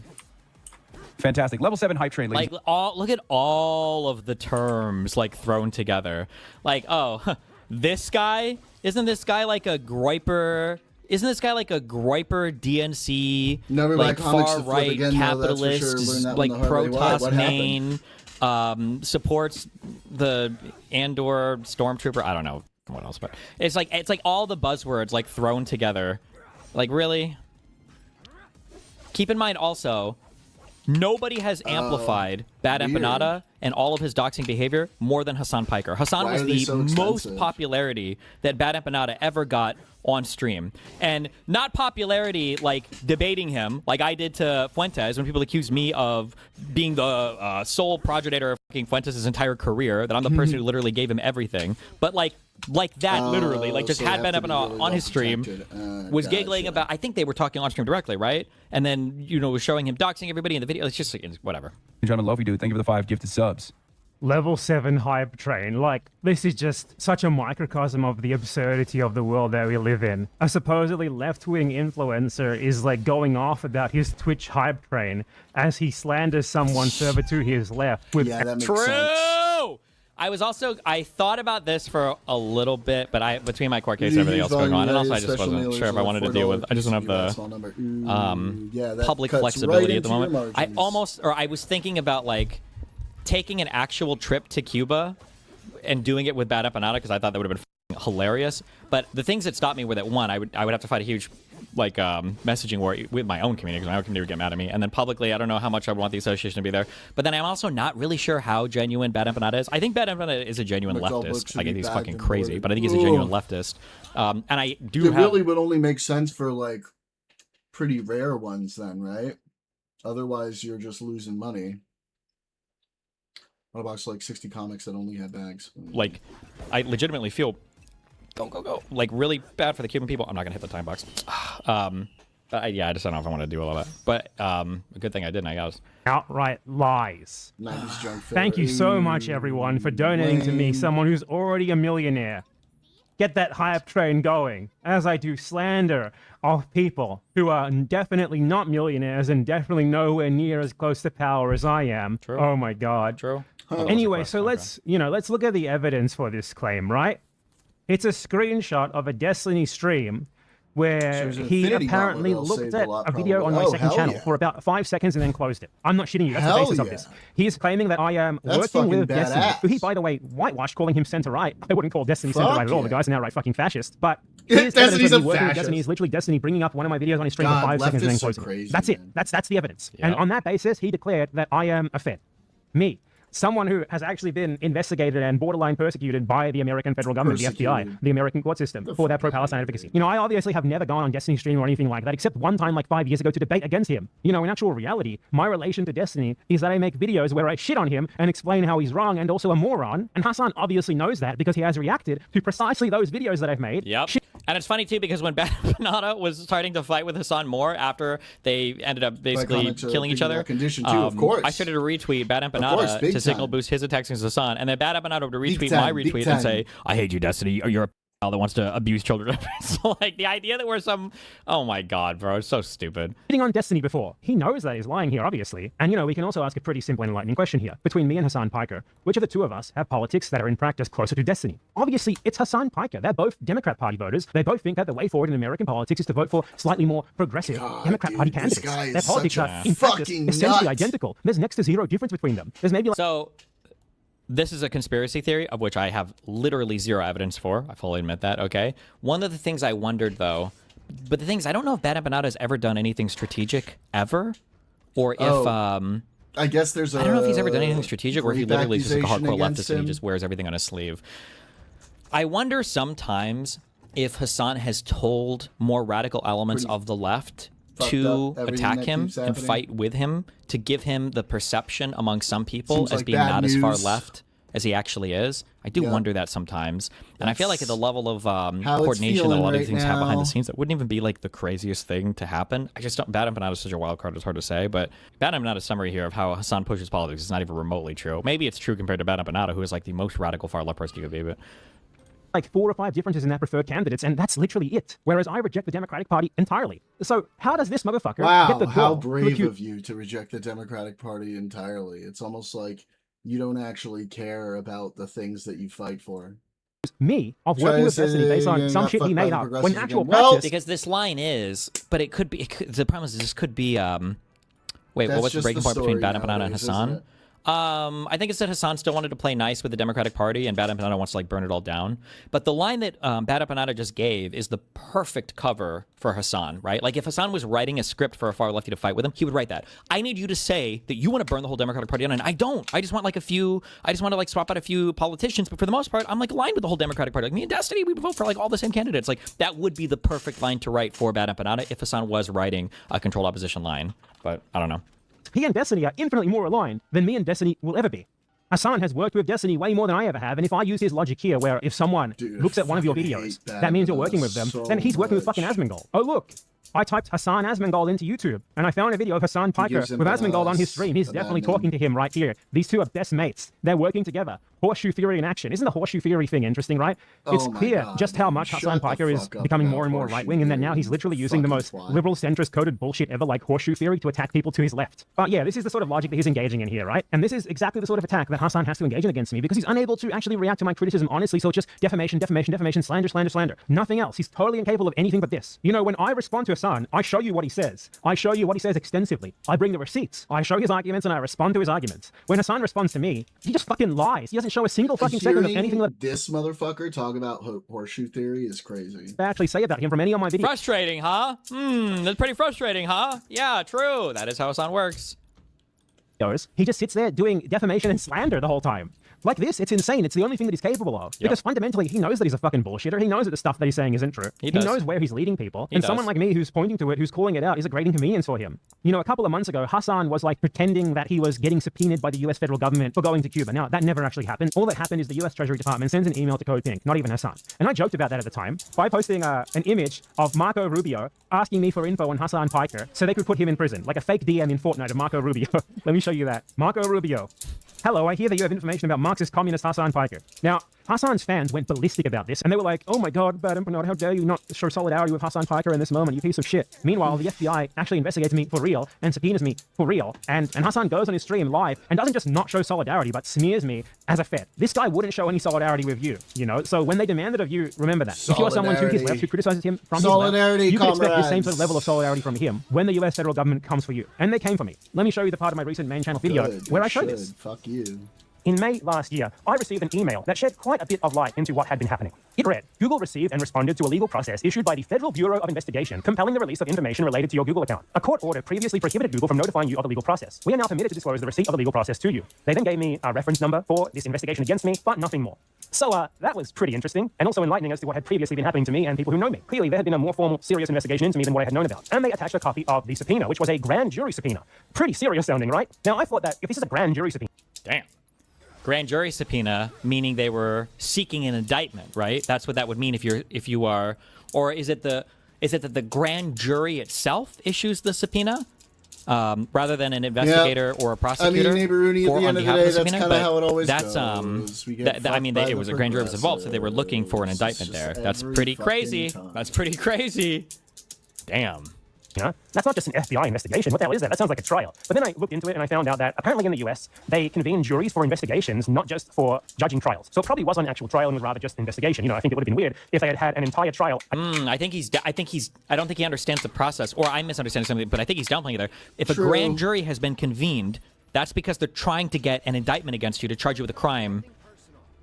To charge you with a crime, and then to arrest you, and then to arraign you and read your charges. We'll find out what's going on with Mitch McConnell, and it'll be that it's pretty weird. He's fucking dead in a video game. Against me, judged by a jury, without me knowing about it. So there's that at least. You know, I'm probably not literally on trial in the United States and about to be extradited for my ties to. And this subpoena had been served to them on December 14th, 2023. So this was a few months after October 7th, under the Biden admin, and Google had been prevented from informing me of the fact that this had happened by a court order that lasted around a year and a half. So that's pretty serious. And weirdly, a lot of this subpoena is redacted. Like the name of the magistrate judge, for example, is redacted. The name of the investigating officers are redacted. I'm not sure I like your negativity. The governor will get to replace him not for long, yeah. It seems pretty serious. And the subpoena was basically for a bunch of my information that is tied to the Google account that my YouTube channel is on. Names, addresses, connection records, records of session times and durations and the temporarily assigned network addresses, length of service, telephone or instrument numbers, means and source of payment for such service and billing records over the course of around a 4-year period. So that's quite extensive. Oh, somebody says he might have been subpoenaed just to testify for the grand jury to hear. A grand jury subpoena doesn't necessarily mean he was the one being indicted. It might have been someone he was associated with that they want him to testify on. Yeah. Well, but then why are they subpoenaing his emails? I guess maybe. Expensive. But he's also like literally a skeleton. So, yeah, Hassan Piker is creating elaborate slanderous narratives based on nothing more than a fucking screenshot of a Destiny stream to smear me as collaborating with fascists, while he actually collaborates with fascists for real. For example, he was helping to rehabilitate the image of Ashley St. Clair, who is a literal Nazi influencer, a so-called former Nazi influencer, rather. She spent years doing genocidal Nazi propaganda bullshit. This and is then the he problem, is like, her on I his don't stream know to help her. who is and actually isn't a Nazi when he says they are, because to him, fucking everybody is a Nazi. Start like a new pretend left-wing influencer career now that her old grift isn't working anymore. Hassan Piker gives gifts to genocidal Zionist fascists like Bernie Sanders. Last time, I was supposed to give you a Japanese Communist Party pin that I got in Japan, and I still Sanders, forgot a to genocidal Zionist fascist. So I'm instead going to give you, do you know what this is? Nope. An evil eye. And so I'm going to give that to you. We say, in Turkey, we say nazar, which means like, you know, I'm having a hard time taking this off. All right, well, you give it to me later. Yeah, it does kind of make it hard to tell who's actually a Nazi. Genocidal Zionists like Brad Lander, the former New York Sometimes City AOC comptroller who invested true. millions Good of point. dollars into the Israeli arms company Albert Systems, along with many other Israeli companies. Good morning. Great to see you. Brad Lander is running.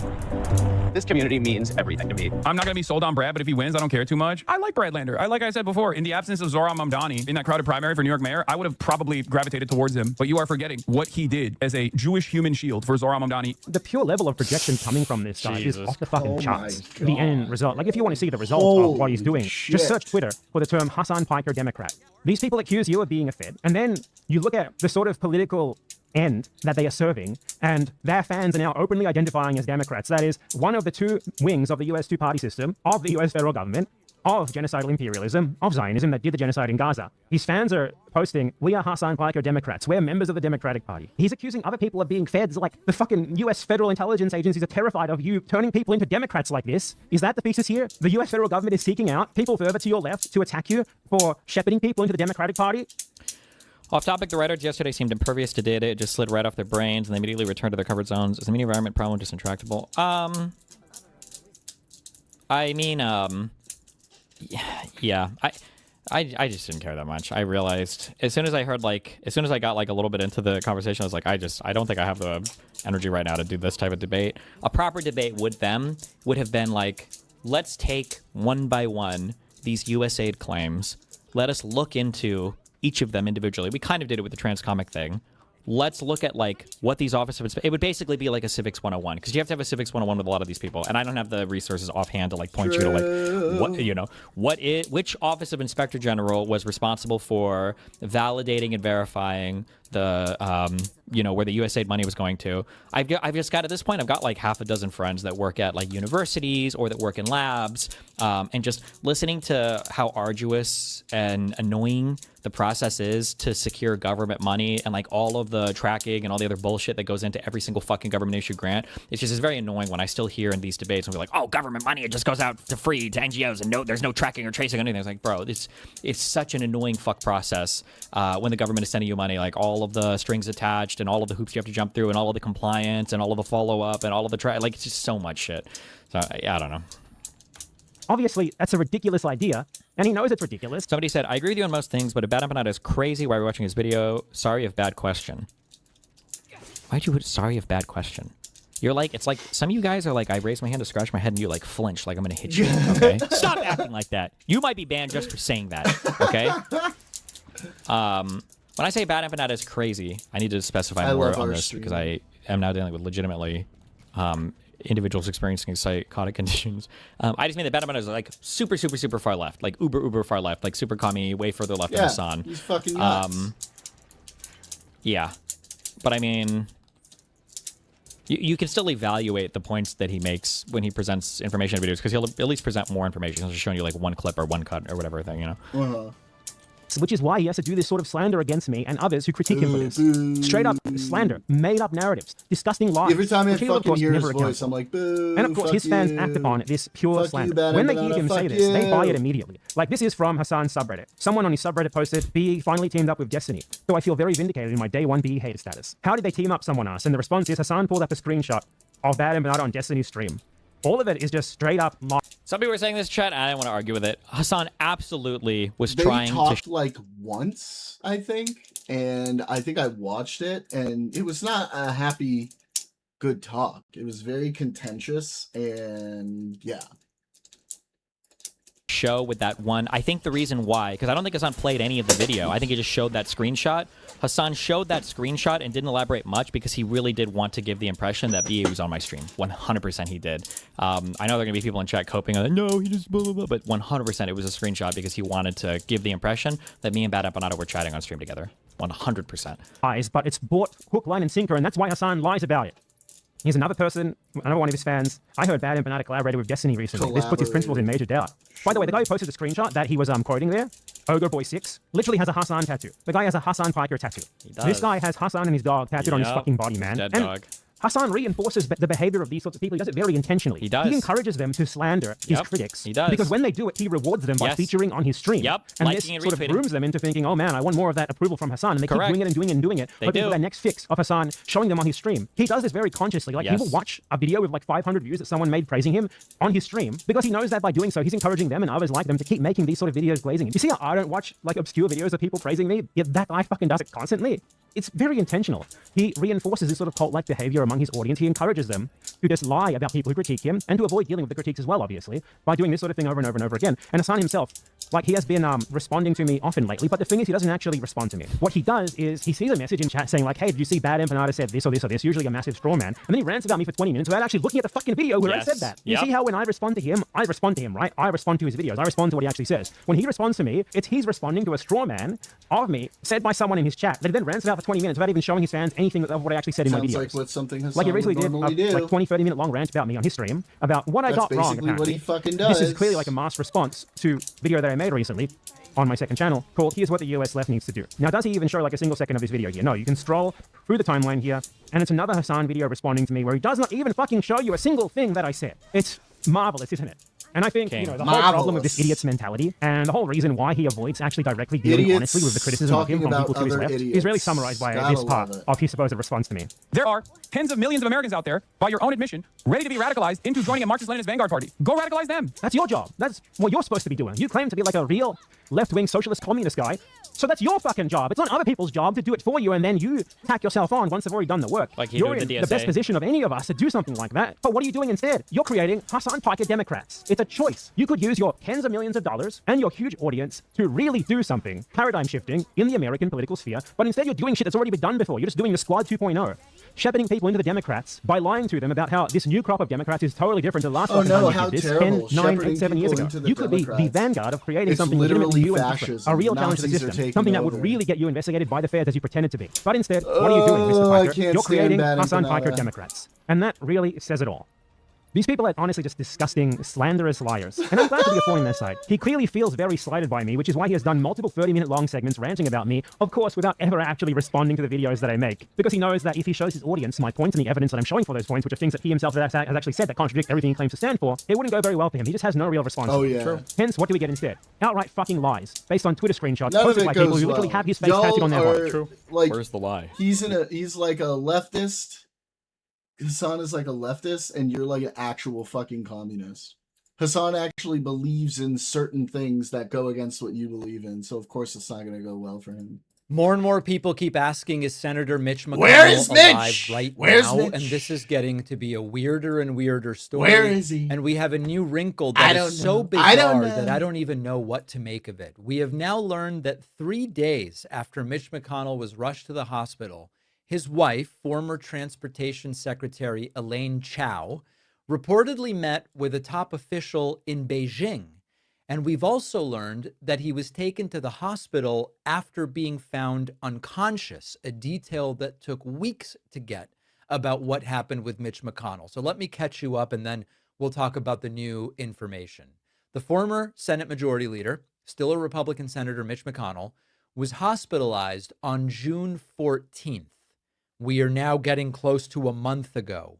We didn't know where he was hospitalized, and we didn't know why he was hospitalized. Now, eventually, it was revealed which hospital he was being cared for in. We still had no idea why he was there. There were statements from his office that he was recovering nicely, but from what? We didn't know. Remember that Mitch McConnell also had 2 incidents recently where he froze while talking, just like that. And we never got an explanation for those either. After he... Savage. froze again, we were told he's feeling much better. But feeling much better from what condition? Like, what on earth is going on here? He was also hospitalized earlier this year for what was described as a flu-like illness. Also very opaque circumstances, very little transparency. And then we learned that he was found unconscious and an ambulance had been called when the June 14th incident happened. We don't know what medical condition was playing out. We don't know what his medical condition and status are today. And now the news is that 3 days into his hospitalization, his wife was in China meeting with the vice president of China. This is per a news release from Chinese officials. So McConnell is hospitalized after being found unresponsive on June 14th. And on June 17th, his wife is in China meeting with the vice president of China. Now, putting aside for a second that we have no idea why she was meeting with the Chinese VP, like, was this official business? Was it a personal thing? The only thing that said is that it was for mutual partnerships or something totally generic. Who knows? Why is she doing that 3 days after her husband is hospitalized under secrecy after allegedly being found unconscious? It's all very strange. Now, we don't know whether Mitch McConnell plans to resign at this point from the Senate. As we've said before, it certainly doesn't seem like he has any capacity to do this job. Pat and I spoke about this on the bonus show last week, and whatever needs to happen, it doesn't seem like he's coming back to be a senator anytime soon. And it has now been 22, 23 days since he's been hospitalized. Now, remember that there was speculation that what was going on with McConnell, still don't know maybe what's if going he died, on. I mean, it was it's being so hidden fucky. because they didn't want Democratic Kentucky Governor Andy Beshear appointing McConnell's replacement in the Senate, who would certainly be a Democrat if a Democratic governor gets the opportunity to do it. But that's not how the law works in Kentucky, so we were able to debunk that. If indeed it was known that Mitch McConnell had passed away, Andy Beshear wouldn't get to appoint anyone. It would be decided by a special election. That race is up for election anyway. McConnell's retiring. So in 4 months, they'd be electing a new senator anyway. You might not even need a special election, but there would be no appointment from Andy Beshear. So that can't be the explanation. Hey, real quick, if you're watching on YouTube right now, you're already subscribed, but we now are finding everybody asking, is Mitch McConnell alive? Is he alive? Is he We don't know. technically alive, but on life support with no hope of recovery? Rumors are flying, and there is a complete and total lack of transparency. Now, I know that every once in a while when you talk about stuff like this, someone will go, oh, but what about HIPAA? You're asking HIPAA to be violated of medical privacy. HIPAA applies to medical providers. Any transparency that could be provided willingly by Mitch McConnell's office or his family would have nothing to do with HIPAA. And I would even go further. I don't even really think this is about Mitch McConnell anymore. Not really. Mitch. It's more about, does the American public deserve basic transparency when someone holds one of the most powerful elected offices in the country? He's recovering nicely after a few days in the hospital, and 2 more weeks go by and he hasn't been seen or heard from. Isn't transparency. So it's weird to say, but this is one of the most senior senators in the Senate, former majority leader, one of 100 of the most powerful votes in the country on issues of legislation. Do we need proof of life? Like, at this point, is it crazy to say, before we go any further, we've got to make sure he's even alive at this point in time? No one is entitled to every medical detail about Mitch McConnell, but there's medical privacy and then there's total secrecy. Right now, we're in the total secrecy. Exactly. phase. We need to know, And like, for the imagine sake of the if government. this were a Democratic senator. Imagine that this were Chuck Schumer. Right-wing media would be running wall-to-wall coverage. They'd be saying, losing "We need their answers. Is he fit minds." for office? How is he still controlling a vote that he may not have the fitness to execute? And they would be accusing, by the way, Democrats of a cover-up for sure. So I don't believe the standard should change depending on party. When Democrats have gone missing, there was a congresswoman who was missing and she was in a memory care facility. We called it out. We said, this is unacceptable. We need transparency. This also raises the even broader issue of aging political leadership and our gerontocracy. If someone is physically or cognitively unable to carry out the responsibilities of their office, we as the public have a legitimate interest in knowing that. And I don't care what letter is next to their name, if they're a Republican or if they're a Democrat. And I know many of you must be thinking, well, David, that's got to apply to Trump as well. Hell yes, it does. And of course, it's important when I say we need to know whether elected officials are cognitively or physically capable. Trump's glitchy performance over the weekend certainly raises even more questions about that. So listen, it's time to end the speculation. And doing that, I don't think would be that difficult. Have Mitch McConnell appear publicly, at least release a more substantive update on his condition. Audio desync? Authorize medical professionals who I don't think would just make stuff up to give an update on his medical condition. And the longer that this silence goes on, the more of these vague statements. He's recovering nicely. With the video. From what? The more rumors are going to keep growing when that's the sort of stuff they put out. So I want to hear from you on two parts. Number one, what do you believe is going on? And number two, do you believe is going on? And number hello. Hello.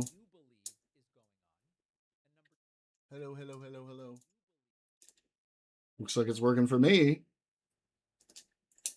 two, what is it going to take to finally get some transparency? So here? it's just I don't have it's the just answer. the video. You Like can I leave see a a comment slight up one there, here. down here, wherever, or send me an email, info@davidpacman.com.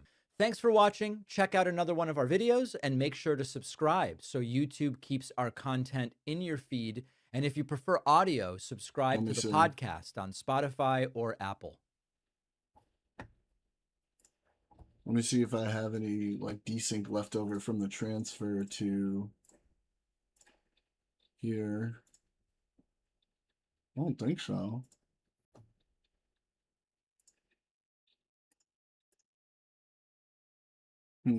See if it's the same for this next video. As I've mentioned in previous videos, World Cup enthusiast and Donald Trump's British BFF, Piers Morgan, is absolutely livid with Trump following Trump's corrupt abuse of power and direct interference in the World Cup, and we have to talk about it. But before we do, if you end up liking this video and you want to support the channel, please be sure to hit the like, subscribe, and alert bells before you go. Hello, All right, folks, it's always fun when one of Trump's political allies or media allies like Piers Morgan defies him or criticizes him, calls him out, right? Love to see it. Need to see more of it.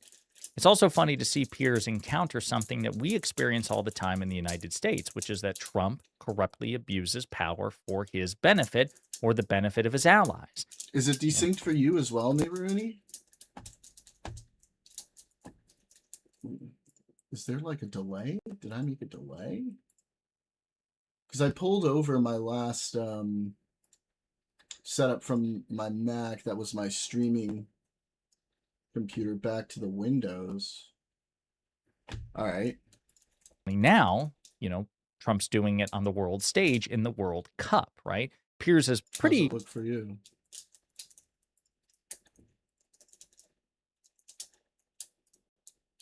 That's good. It must be on your end then, Barcode. Maybe give it a refresh. Often inclined to look the other way when Trump does it in American politics, even though he's infinitely more corrupt than any Democrat. But because this has directly impacted Piers' very precious world. The methodology on the immigrant stat, which contains legal certainty but not illegals, framed it as containing illegals as well, assumed I supported Trump. Interesting. Which immigrant stat, which contains legal with certainty but not illegals, I framed it as containing illegals as well. Which stat are you talking on specifically? And I'm not surprised. Leftists like to generalize. Maybe a fraction of a second. I've restarted the app. It's still there.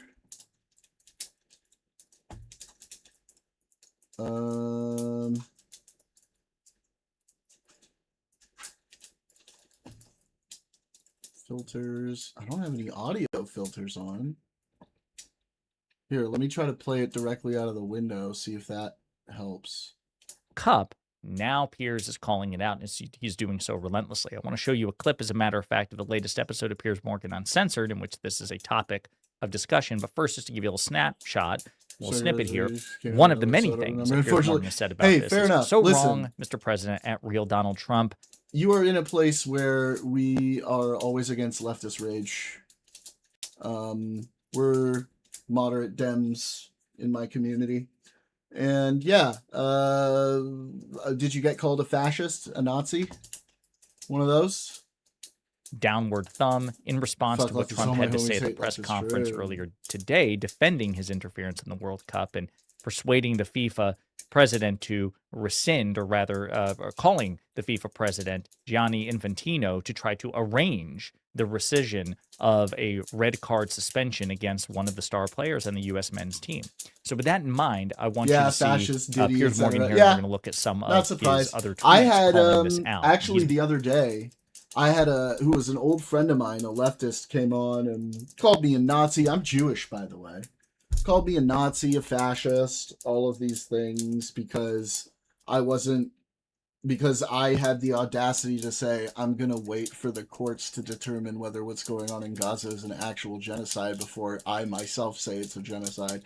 I said there are war crimes, most certainly, and I would want the Israeli government to come down harder on people who commit war crimes, but I wasn't ready to use the term genocide because I was going to wait for the courts to decide that, because that's their fucking job. And of course, that makes me a fascist. Right?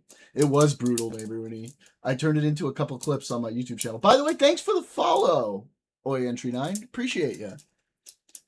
His mods also went after me. It was insane but hilarious. Jeez. Yeah, it was, dude. It was not fun. And I was excited too because like one of my mods came in and was like, hey, this person wants to come up and talk to you. And I hadn't talked to them in like a couple years. And I was really excited because I was like, oh shit, I'm going to talk to my old friend thinking we're finally ready to let bygones be bygones.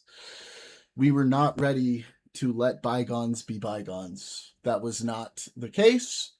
And, you know, at the end, you know, it went from the argument, which I thought I handled quite well, to pure ad homs. We got to ad homs by the end of it, and eventually I just banned them because I was like, okay, this is stupid. It's not going anywhere. What I want to know is what calling it a genocide changes. Are you suddenly a good Jew if you call it a genocide? Yes, Barcode. If you call it a genocide, you then become a good Jew. These are the leftist rules. This is what they've established now. You are a bad Jew if you don't call it a genocide, or if you think Israel has a right to exist, right? Because now Zionism has been redefined from Jews wanting a homeland to genociding Palestinians and destroying the Palestinian potential for a state. I, of course, am a two-stater, which makes me both a Zionist and a supporter of a Palestinian state. I would like there to be two separate states. Shit, you got the YouTube video started up, huh? Do they leave you alone? Yeah, I did. Do they leave you alone? Do they move the goalposts? I don't think they even move the goalposts. I don't think they think that deeply about it. Something seriously wrong with these peeps when all that is needed to trigger them is to ask legitimate questions. Agreed, bro. Because it's not about logic. It's not about thinking through things clearly. It's about, you know, how do I virtue signal about this particular issue? That's where they're coming from. How do I make sure that I'm on the right side of history instead of actually analyzing and deeply, you know, going through the issues at hand? It's fucking shitty. This is the stuff I actually want to discuss on a server, but they just call you a Zion Nazi the moment you try addressing it. It sucks, man. That's why we need more people in my Discord server, because we can drown them out if we have like more people actually having good discussion. And that's also why, you know, I created a separate channel for it so people can have discussions in the politics general. But it is a religion. Yeah. Are your DMs open on Discord? They are. You must say the sacred words. True. Ideas I've been theory crafting. Hit me with them. I'll join your Discord server 100%. Do I have it? Let me see if I put it up on my Twitch. Let me see if I put the link up there. I think I did.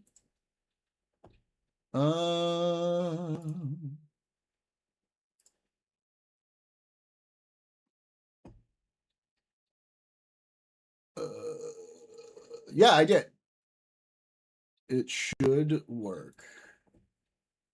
Feel free to join, jump into the Israel-Palestine section and have fun. Barcode has been in there a lot. He's in my kick. You'll see him popping up there on screen in the chat. But yeah, join the shit show, man. Nick, what up, what up, what up? And before feet picks, hey man, listen, you got to make that cheddar somehow. Rolling with pretty much everybody. But I just want to start with this extraordinary story of Balogun, the United States player. We know what's happened here. Donald Trump has proudly boasted that he rings up Gianni Infantino, the head of FIFA, several times. And he says to him, look, this is wrong. This call was wrong. He shouldn't have got the red card. Therefore, he shouldn't be suspended. Therefore, you should look at this again. And Infantino seems to have rolled over, changed the rules specifically for the American superstar in America's World Jordan Cup. gets the shaft picks. And now Hey, suddenly man. Balogun plays. Now, regardless of what happens, I want to tonight, enjoy my 'cause they're time playing on tonight, Discord, okay?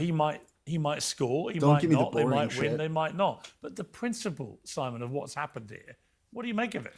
I think you've described it in the right way. If you start taking away the integrity and authenticity of the circumstance, we can debate the fact that the rule is a bad rule, that you can't appeal these situations. Yes. We can look at the actual offence in of itself and say it wasn't a red card. But by the same and token, you have a set OI entry. of rules. You can always, if you ever want to like jump in and discuss any topic that I'm talking about, you can always jump in my stream waiting room.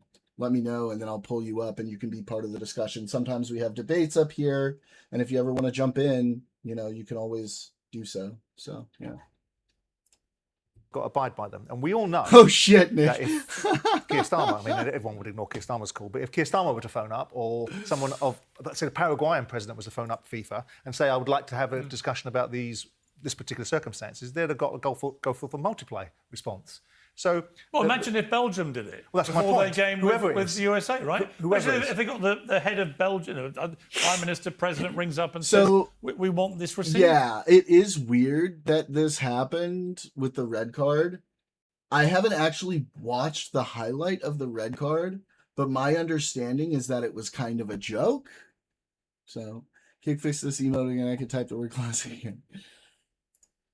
Getting the worst thing. It is would have everyone been else half- got it cool would have been shit. ignored. The challenge for me is I don't necessarily blame Trump for doing it because I think that's his stock in trade. That's what's baked into his thinking. Entry, I let hold me know if FIFA you're having trouble entirely finding the accountable for this Discord. response to it. It is those guys that need to answer it, Or not if, the like, the reasons link why is Trump not is a working. liberty taker and pushing the envelope. Otherwise, By the you way, should just be able US to soccer will be join. complicit in this. This isn't just a situation that Trump suddenly looked at something, which he probably doesn't even know what he's looking at. Someone's prompted the thinking within the confines of it. But the idea that FIFA aren't accountable for this and shouldn't be reviewed comes to my mind, Piers, about what FIFA have become and what they are. Because I was sort of alluding to the fact that FIFA Stuart almost Daly's. believes it's a nation state now. It Yeah. almost believes it's like a Vatican Daly's state that operates in a certain time. way. So I think Time for the Infantino is Daly's. superimposing what he thinks he is now, which is a prime minister or president of a nation state, is now interacting with another leader and having a horse trade about something that they think is relatively important. So About your listen, own some using pretty elsewhere, compelling I think stuff you have to there stream for a little all the bit way though, we'll knock around. them And I inside do that, agree that yeah. this casts a pall over tonight's game against Belgium in the United States. Actually, I'll see if Piers himself addresses this. Because the question has to be, and the answer has to be given at some point, and I doubt whether it will be, why? Why does Trump phone you up? Well, we all know that a Well, phone Infantino's the statement's just broken. What's he saying? I regularly discuss matters related to the World Cup with the President of the United States. And on this matter, I did receive a call from President Donald Trump, as I received calls from heads of state, government officials, and so on. So he's confirmed the call. Sure, we know the call exists. And I had this debate earlier on where I was getting a little bit irritable about sources and saying, well, one thing having a confidential Yeah. source is another thing having They an both on-record sides comment. are confirmed. We both this now call know. happened about this matter. This happened, right? But the question is, For, why like, have you the acquiesced? emotes? Wait, Why have you what? decided to allow a process that doesn't exist, Yes. right? A lot of people were drawing the parallel between the Ronaldo argument. Yeah. So again, they effectively changed the rules here. Okay, so the point is this. This undermines confidence in the U.S. team. It casts a pall over what the outcome of the game will be. So if the United States prevails tonight against Belgium, again, a lot of people are just going to see this as a little asterisk there. It's going to further erode people's respect and trust in the United States, which is typically at a low under Trump anyway. It's just going to create an unnecessary scandal. And it's going to undermine the hard work of the U.S. men's team. The whole thing is just a disaster. Now, I disagree with Piers' guess, this idea that I don't blame Trump. Well, no, Trump has agency. He's an 80-year-old man. Now, it's fair to say you expect this from Trump because he's so uniquely corrupt, and Piers seemed to agree with that, in which case, Piers, why do you always sweep Trump's corruption under the rug? Why don't you talk about it more? Why don't you call it out more? Again, he's so content to look the other way when it comes to American politics in ways that he never would if it were a liberal or progressive. But the Democratic Party is just morally superior to the Republican Party, and so he holds them to a different standard. It's absurd, it's illogical, it's indefensible. But I digress. Let's look at some of the other responses from Piers here. When the story broke, he says this will be the biggest story and potential scandal of the World Cup. He said in response to one of his own guests, who's a right-wing Trump supporter, Clay Travis, who's a frequent guest on Piers Morgan Uncensored, said, imagine if another government and world leader did this to disadvantage the United States. How would you respond, Clay Travis? Well, Clay would be very upset. He also says in response from, and I think this is from either Europe's or Belgium in particular, he goes, wow, very strong statement from the UEFA. We'll be debating this and England's historic win on a new episode of World Cup Uncensored later today. You don't want to miss this. And of course, we just saw that clip from that. In response to Joseph Blatter says red cards are not overturned by political phone calls. They're overturned by rules, evidence, and independent bodies. If a U.S. president intervenes with the FIFA president and a player is suddenly cleared before a World Cup knockout match, the question is unavoidable. Quo vadis FIFA? Football must never become a playground for political power. So Piers says when Sepp Blatter is questioning your ethics, it may be time for a rethink, U.S. men's soccer team. Piers also says, in response to, again, he's fighting with everybody, left, right, and center. They said, well, we're playing by the rules. How is that cheating? He says, because you're literally not playing by the rules. They reference Ronaldo there. He goes, Ronaldo didn't play in Portugal's next game, which is the thing. Like, the suspension against the U.S. Soccer player in question was supposed to apply to this game. He was supposed to be taken out of the next game, which was tonight's game against Belgium. And again, they changed the rules in this respect. Then Dave Portnoy, who's the Barstool Sports founder, he and Piers have been going back and forth. Dave Portnoy says, all of this crying from Europe because of one thing and one thing only. The rest of the world is terrified that we're getting good at soccer, to which Piers says, no, it's because you're cheating. He also says, in response to Dave Portnoy, I love the United States, but I'm not jealous when you cheat in a World Cup. He says, Americans like Barstool Sports, again, Dave Portnoy, furiously defending this outrageous Balogun scandal, would be saying the complete opposite if it was Belgium who'd done this to them, and they know it. Yes, of course, the hypocrisy is rampant, but that's what you see among the right. Again, I want to be clear. I'm not a huge World Cup guy. My wife is a big fan of the World Cup. Most of my friends are big fans of the World Cup. I don't really pay attention to it because I work all the time. I'm a U.S. basketball fan, but even then, it's like I am locked into the Hornets, and that's about it. That's all I have time for. And man, oh God, I don't know. I've got a lot to say on that. We've had some really discouraging trades for the upcoming season. I think it's going to cause us to lose a step in momentum. I digress. The point is, there are a lot of people who are sports enthusiasts, who are World Cup enthusiasts, who said, look, the red card should never have been raised against Balogun in the first place, right? That it was a bad call. It was a legitimately bad call. And fair enough, but this is the problem. Trump has, again, corruptly abused power. He has intervened directly, acting, with total unethical abandon. And now it's caused just all sorts of consequences downstream. And it's causing a lot of Americans who are otherwise very supportive of the team to be very pissed off because they feel, like Piers and others do, that because of Trump, we are now in a cheating environment and that politics has corrupted sports. And by the way, Gianni Infantino, the FIFA president, a total schmuck.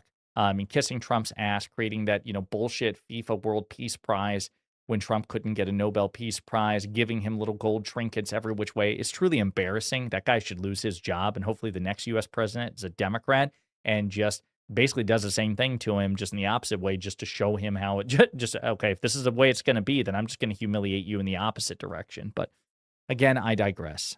The point is, even Piers Morgan is calling this out, accusing the United States of cheating, accusing Trump of cheating, and calling out Trump corruption in this respect. It's about damn time, Piers. More of this, please. And maybe you should pay more attention to U.S. politics when Trump corruptly abuses. You described your relationship with Graham Plattner as a very good example of what modern dating is like. Yeah. What do you mean by that? What I mean by that is that, I think there's a lot of situationships. I think people are dating multiple people at the same time, whether that's known or not known by the people involved. So it was just a very common practice is what I viewed it as. And kind of casual? Yeah, very casual. And when did you meet him and how did you meet him? Met him on Bumble, actually, in 2019. And I had known who he was. He grew up in the next town over. We had like a mutual family friend, so I always knew of his existence, but that was when we actually met. And what'd you think of him? She said Bumble, and that's so funny. She said Bumble, and that literally fucking gave me the light bulb to get that category or connection right. That's funny. He's very well spoken. He's intelligent. He's charming. My middle class suburban life has been mildly inconvenienced by great this, first which means date. they are evil fascist It went and bourgeoisie, flowed really donor well. class He has capitalists. described That's our donor himself class. as self-medicating with alcohol. Yeah. He has described himself that way. You are oppressed. So I would think maybe that would have reared its head. Yeah, and unfortunately, True. that's something that I think a lot of people are desensitized to. All right. Okay. In general, heavy We're drinking. close here. We almost got And it. especially out of the relationship that I had just come out of. So it wasn't anything abnormal to me. I remember we were out one night and he was drinking, and that's when he told me that he has PTSD. When the New York Times story came out, you were in it, but you didn't go as far in that story as you are today. Yeah. Why not? I didn't want to. I didn't want to have to violate this huge level of privacy to my own life to be able to infer that this person is not their Netflix honest and subscription goes up trustworthy. $2.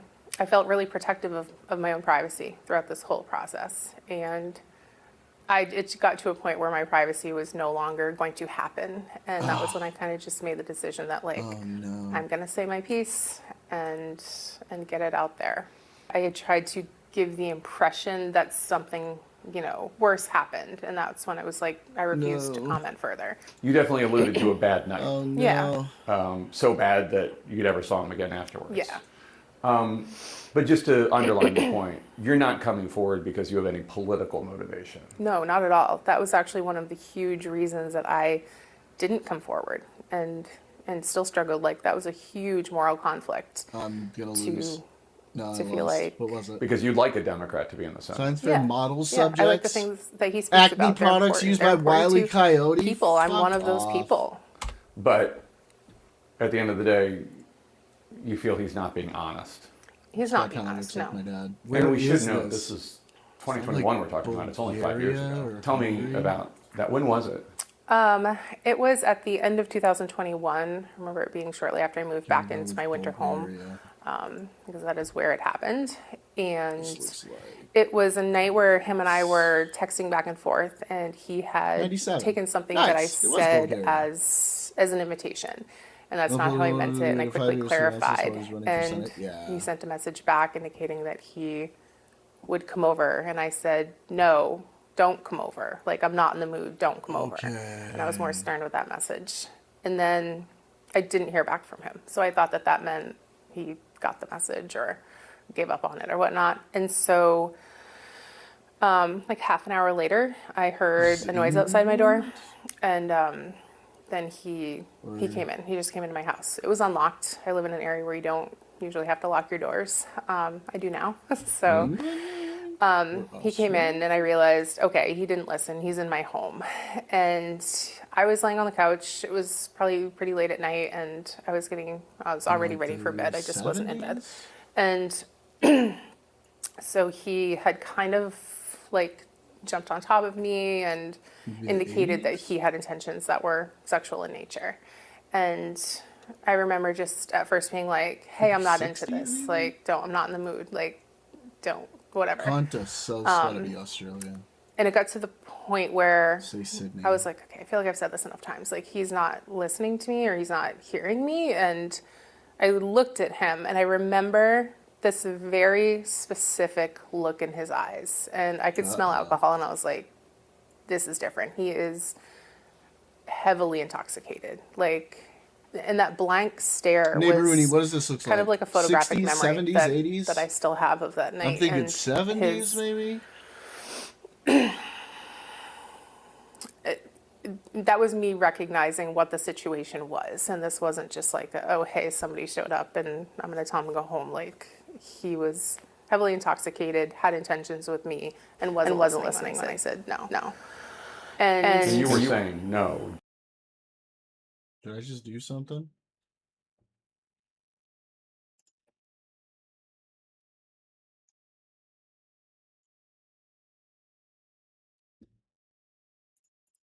different. He is heavily, hey, somebody showed up and Don't. Over and over and over. I remember, obviously I've had to recall a lot of this. This is something that I tried for many years to forget. Late 70s, early 80s? And so Okay. small details,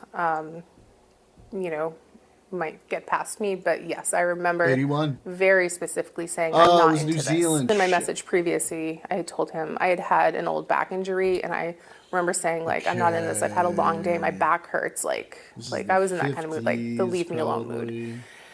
And there was a little bit of like scuffle, like altercation. Maybe even the 40s. The house that I live in early has like this 50s. antique sewing kit that I kept beside the couch, and that got knocked over. He like backed into it, or something was maybe pushed into it by me, or something happened in that moment, and that thing got spilled. Do And you remember pushing him away?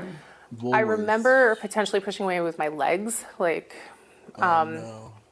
and then I feel like I'm gonna as be he backed way into it, off it on spilt, this. and all of the sewing needles and tape and yarn and everything went everywhere. Everything had fallen onto the floor, and in Can that I, moment, see the rest of the picture? I evaluated my safety. Like Newark. a drunk person Boom. who's blackout drunk is in my home, has these intentions with me, has already caused this amount of destruction and not listening to me. And so I basically felt safe as just complying. You normally use protection, Yeah. and this time he didn't, and you didn't want that, No. And he didn't care.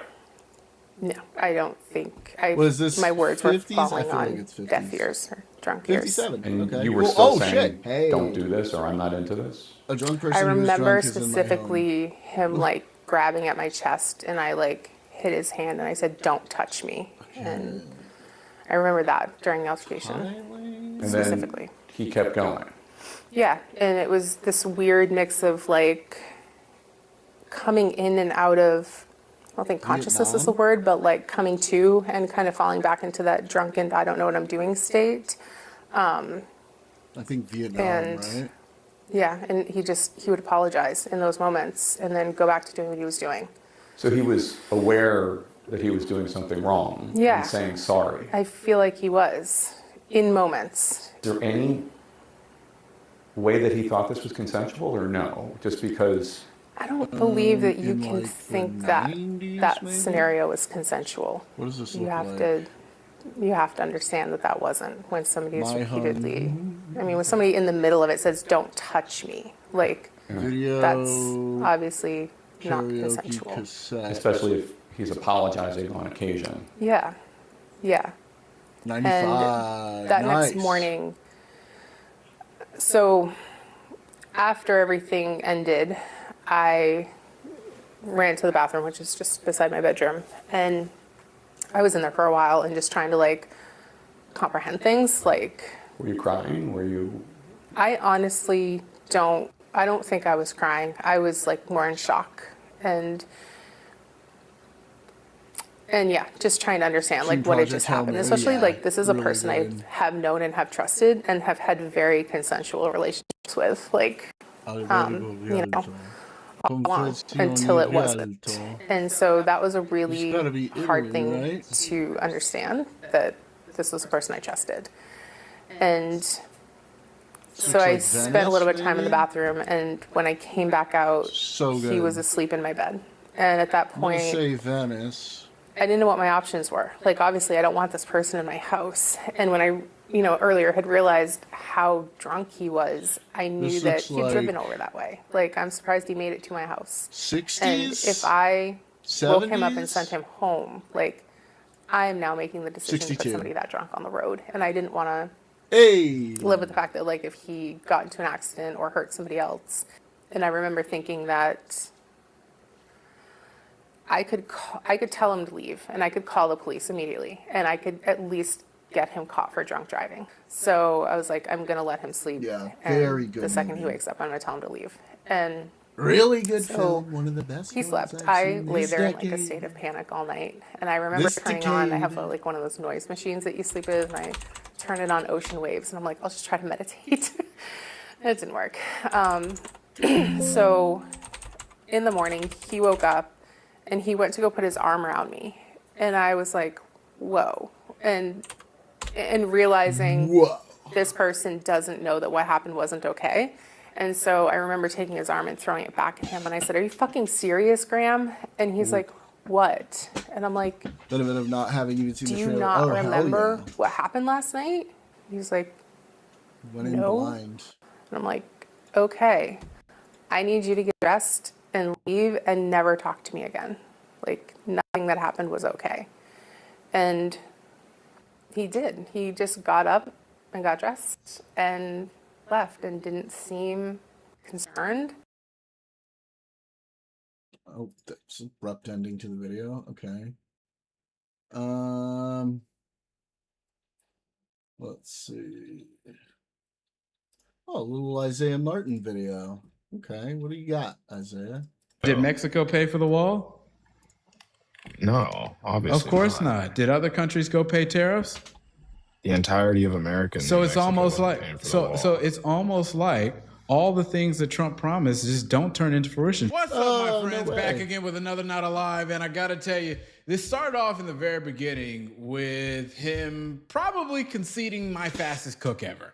Guy got cooked in probably less than a minute. And just like normal, instead of just taking the L and going straight to the pasture, what do? They got to find some kind of way to give Trump credit. And, you know, he wanted to defend this war with Iran. I thought it was From the same absolutely guy that did The ridiculous. Martian. Yeah, the whole I actually knew conversation that. took Yeah, a lot of great different movie. dream shakes Both and of went those in movies multiple are different really good. directions. But it was absolutely nuts. I want you to watch Andy it, and Weir, I'll see you on yeah. the other side. Why do you hate Trump? Apparently, he wrote Project Hail Mary with Ryan Gosling in mind to play the role. It's destroying the economy. How so? All right, is that better? Yeah, he's raising our prices by going and putting tariffs on everything that we buy. That certainly is not a good thing, which led to an increase in inputs for farmers by more than 13%. I don't think that's good. It's pushing our trading partners away, and they're seeking trade partnerships with other countries. That's not a good thing, and I think it makes America weaker. Make America weak again. Wouldn't you agree that like the rise in GDP that's slowly happening now is beneficial? No, because when I look at manufacturing activity that is decreasing, private sector spend to build new manufacturing facilities is also decreasing. And I You also guys look didn't at seem to care about growth in GDP when it was under Biden, did ya? That makes sense. He has a pretty sweet deal where Phil Lord and Christopher Miller will just turn whatever he writes into movies, it seems. I would like that deal. there was more farm bankruptcies in the first quarter of last year than all the previous year combined. I don't think those are good things. So, no, I don't think that the tariffs I have been good. personally would very much like that deal.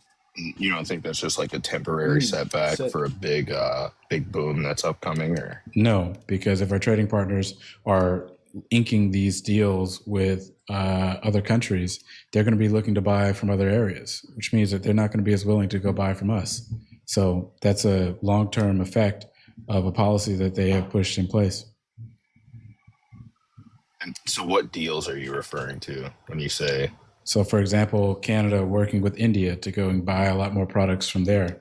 They're working particularly with the European Union and other places as well. So when we had free trade with the USMCA and NAFTA, and ultimately that gets violated through Trump pulling out of that deal, and then you see Canada looking for other partners, that's not a good thing. It is a completely unmitigated disaster. I mean, do you have any response for any of that? Nah, you definitely got me there, man. Can we talk about the war in Iran? Or? Sure. So it's my opinion, I'm not going to call it a fact. It's just my opinion that it's beneficial for America for us to be at war with Iran. I don't like the fact that they get to control the strait for 60 days, or not charge for 60 days and then immediately go back to charging a toll. I also don't like the fact that we gave up more money than Obama. However, I do like the fact that the money's not coming from U.S. taxpayers. Is there any pushback there? The money didn't come from U.S. taxpayers under Obama. And might I remind you that Iran, there was no immediate threat to the United States, according to Tulsi Gabbard, Richard Blumenthal, and Joe Kent, a Republican, an independent, and a Democrat. There was no justification to go to war. We did it at the behest of Benjamin Netanyahu. Ultimately, what happened was we had a JCPOA, which was under Obama, which led to a 97% reduction in their nuclear stockpile. And we did that without spending $100 billion on the war to get it, without having to go and get in this position with the Strait of Hormuz, but Trump pulled out of it. So the consequences are Trump spent $100 billion on this war. Ultimately, we're giving them $400 billion. And you're essentially, as you said— We're not giving them $400 billion. Well, we are, by going and unfreezing assets. That's 100% what's going to happen. In the Reconstruction Fund, the only country that's listed on there is the United States of America. So if all these Gulf partners, which, by the way, have no real interest to invest in Iranian oil infrastructure, largely because Iran went and attacked their own countries, if all of them decide they don't want to do it, then the United States is on the hook for $300 billion. And might I remind you, just like Mexico didn't pay for the wall, just like other countries didn't pay tariffs, I certainly believe that if you look at history, it looks like we're very much going to be on the hook for that. So $300 billion plus $100 billion of sanction relief, plus their ability to go and charge toll on Iranian oil. This was a complete and unmitigated disaster. And also, if you look at the deal, $100 billion was directly unfrozen for Iran immediately upon signing that MOU. If you look at Obama, when they got stuff unfrozen, it was a result of nuclear inspectors being in place, time of which you saw them go and wind down their nuclear stockpile. You saw this happening. It was a trust but verify approach. This was $100 billion immediately upon signing. They got this access, and in a couple more days, they will be able to charge tolls over the Strait of Hormuz. This was an absolute disaster, and quite literally one of the biggest foreign policy blunders in the history of this country. It was absolutely ridiculous. Well, one thing I do want to add is that when Obama unfroze their money, he unfroze $400 million, but we covered for the inflated prices. So they only had $400 million frozen, and after so let's play a game. Let's play a game here. Which number is bigger, 400 million or 400 billion? Which number is bigger? Which number is bigger for the U.S.? No. Well, we're not giving them 400 billion of U.S. dollars. Well, you don't know that. Give them over $1 billion. You don't know that because the Reconstruction Fund, the only country listed in the MOU, is us. So if the Gulf partners say that fuck you, United States, we're not paying shit, then yes, we will be paying into that. Yes, we will. Well, they just won't get that portion. Well, that's not how that works because they've already already agreed to it. It strictly stipulates. That's not what it says. The money will come from. It says that they're going to get the money. The money will come from the Saudis. That's not what it says. Show me in the text of the MOU where it says that. What does it say? It says that the United States will be responsible for the creation of a fund of 300 billion US dollars. That's what it says. Creation of the fund, right? The creation, right? Yes. Not will be paying for it. So if the other countries that allegedly are working with the United States that are not listed in the agreement do not deliver on basic logic, my little dude. Well, why? First of all, how can you have the stance that what if they don't deliver if your stance is that they don't exist in the deal? No, because what I'm saying is that it is Trump that's saying that he's going to go work with other countries to go and pay this $300 billion. The point is that if they do not, the only country listed is the United States of America. Yeah, I just don't agree. What do you mean you don't agree? That's not about whether you agree or not. The facts just don't really care about if you agree or not. That's what they are. That's what it says. And if the only country listed is the United States, that means that above all else, if shit does not come from other countries, if they tell Trump to pound sand, then the United States will be responsible for $300 billion. And like I said, you think that's actually a possibility? Yeah. Did Mexico pay for the wall? No, obviously. Of course not. Did other countries go pay tariffs?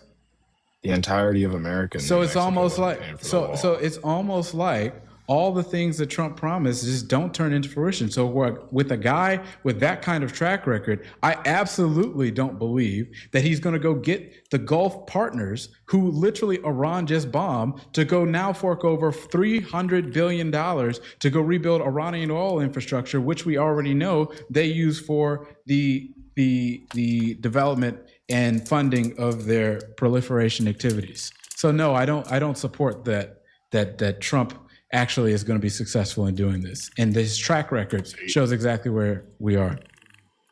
So you're against ending the war with Iran then? I'm not. I'm against under these conditions. I'm against starting the war in the first place. And my whole position is that this was an absolute and total failure. He started a war on no pretenses whatsoever, and now he's surrendering America and he's letting this country get bent over on all fours and just taking it.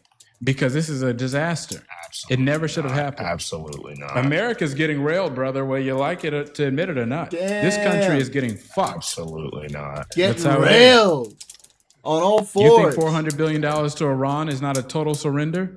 Those motherfuckers are running around. It's just not our money, though. I don't get why you say it as if it's Those people are running around with golden AK-47s at the pallets of cash that they are now being able to get.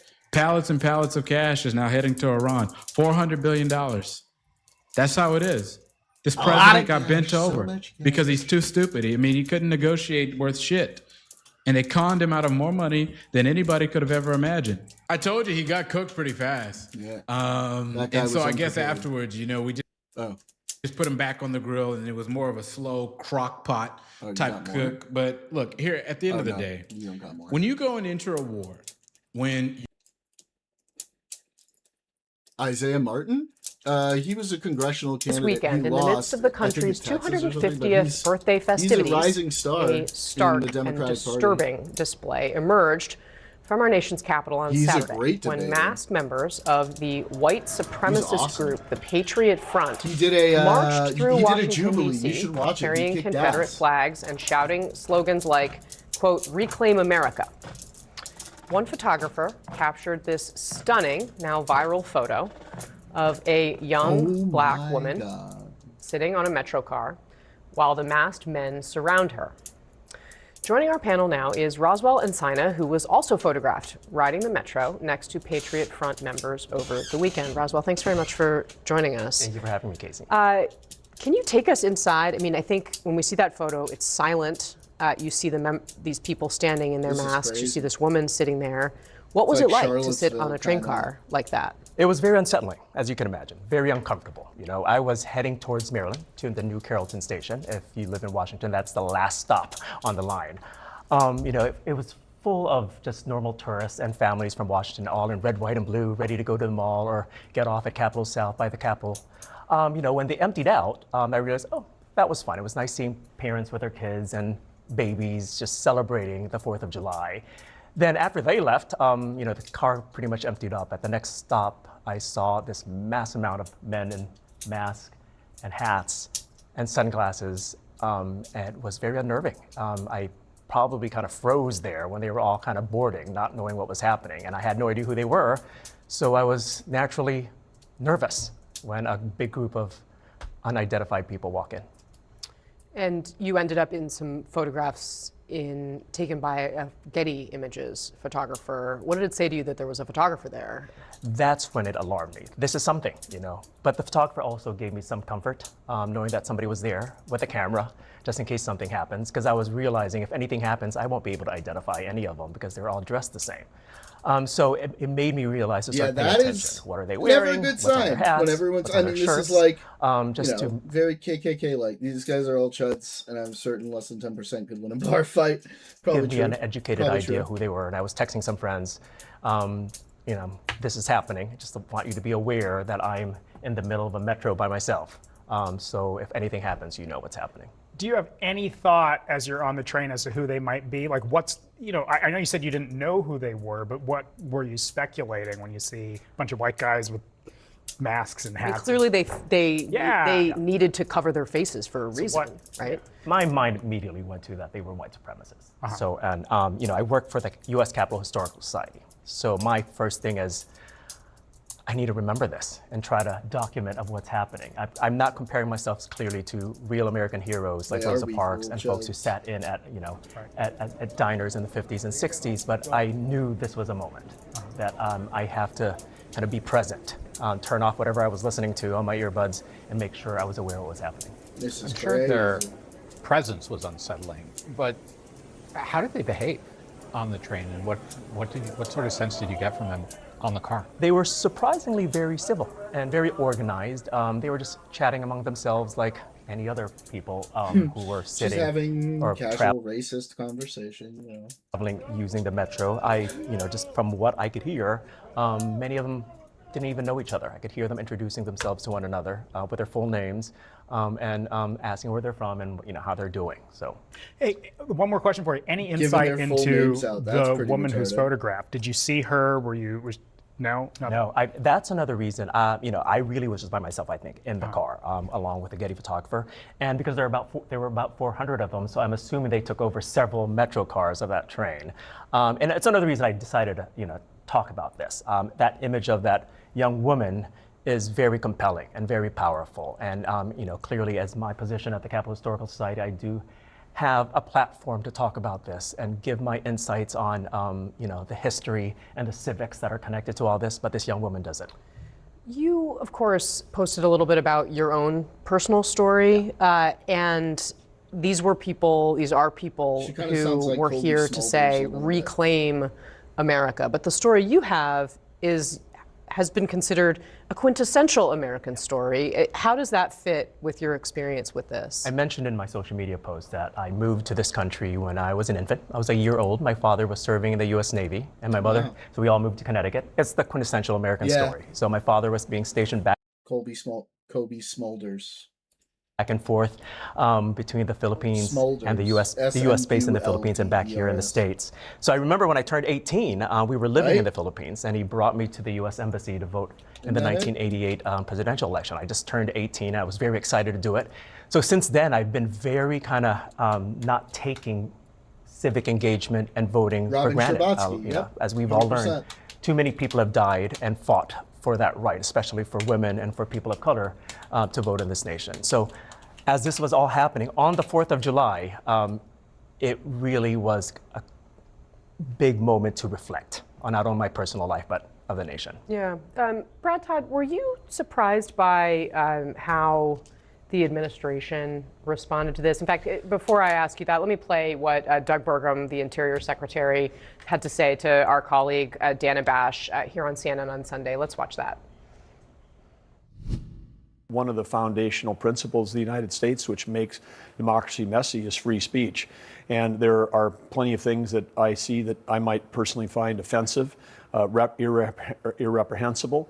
But in America, free speech is allowed, and this is by the whole spectrum of things. Will you recommend to the president that he condemn this group? And part of my response to that is that there are protests on the mall that people say things that I think are irreprehensible about President Trump. The answer to that question should be yes. And yet they're allowed to go on because of free speech in our country.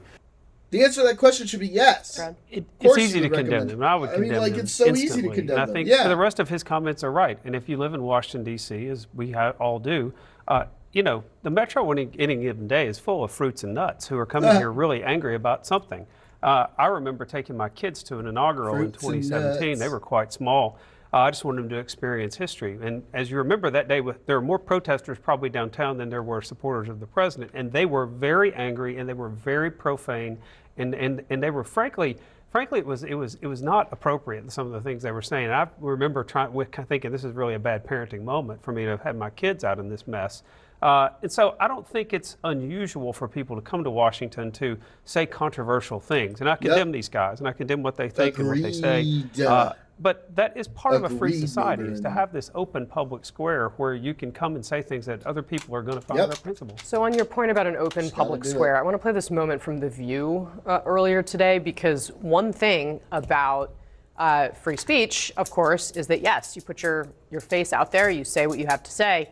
These people did not. Let's watch like this moment that includes one of our CNN colleagues, Alyssa Farah. That, for me, was a defining image of modern America for Black Americans. As a Black woman, I'm sitting there in my country, and that's the type of fear I have to experience. And by the way, show your face. I'm not one to call names, but these losers need to take off their masks, their little old man khakis. Show your face if you're going to be a bigot. Show your face if you're going to be a bigot. Yeah, I mean, hell look, yeah. I'll agree it's their free speech right Show to cover their face, face, bitch. and sometimes the law allows you to cover your face, but it's an act of cowardice. These people are cowards, and we ought to say that. So agree. Just like using pseudonyms on social media or newspaper comments, you shouldn't do that either. You should use your own name. No egg for a profile photo. Put your face out there and be on it. No, I just no, absolutely. So it is what it is. Back to the free speech point. I think the secretary. Everything he said was right to a point. If he just said free speech and free speech is messy and we have the right to speak in this country, that's great. And that was perfect and accurate. Then he went into this thing almost equating criticism of Donald Trump with white supremacy. And it's just not on par. That's what I would call acceptable political speech. Of course, one can be critical of a political leader. We're talking about vicious, vile conduct here that sometimes can be criminal. And I just think the secretary tiptoed up to almost suggesting that they're one and the same, and they're just not. And everyone's right to say they have a right to free speech. Yeah. So does the president. And he chose not to exercise his free speech on this issue.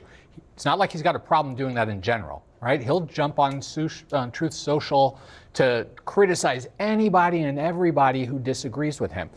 As far as I can tell, Secretary Burgum has been the only voice of the administration to really speak out on this.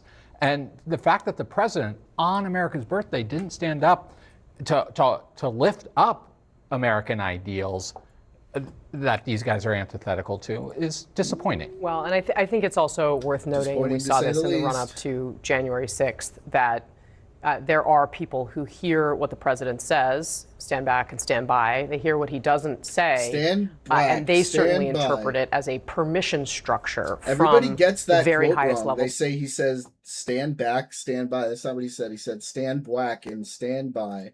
Of our government that in the past has been something that has not been there, or at least not in the recent past, as we have grappled with all of this.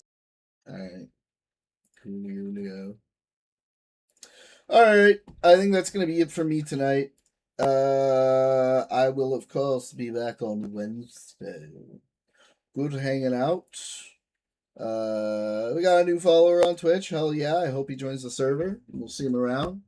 All of you guys have a great couple days. I will see you then. Everybody have a beautiful time. Bye.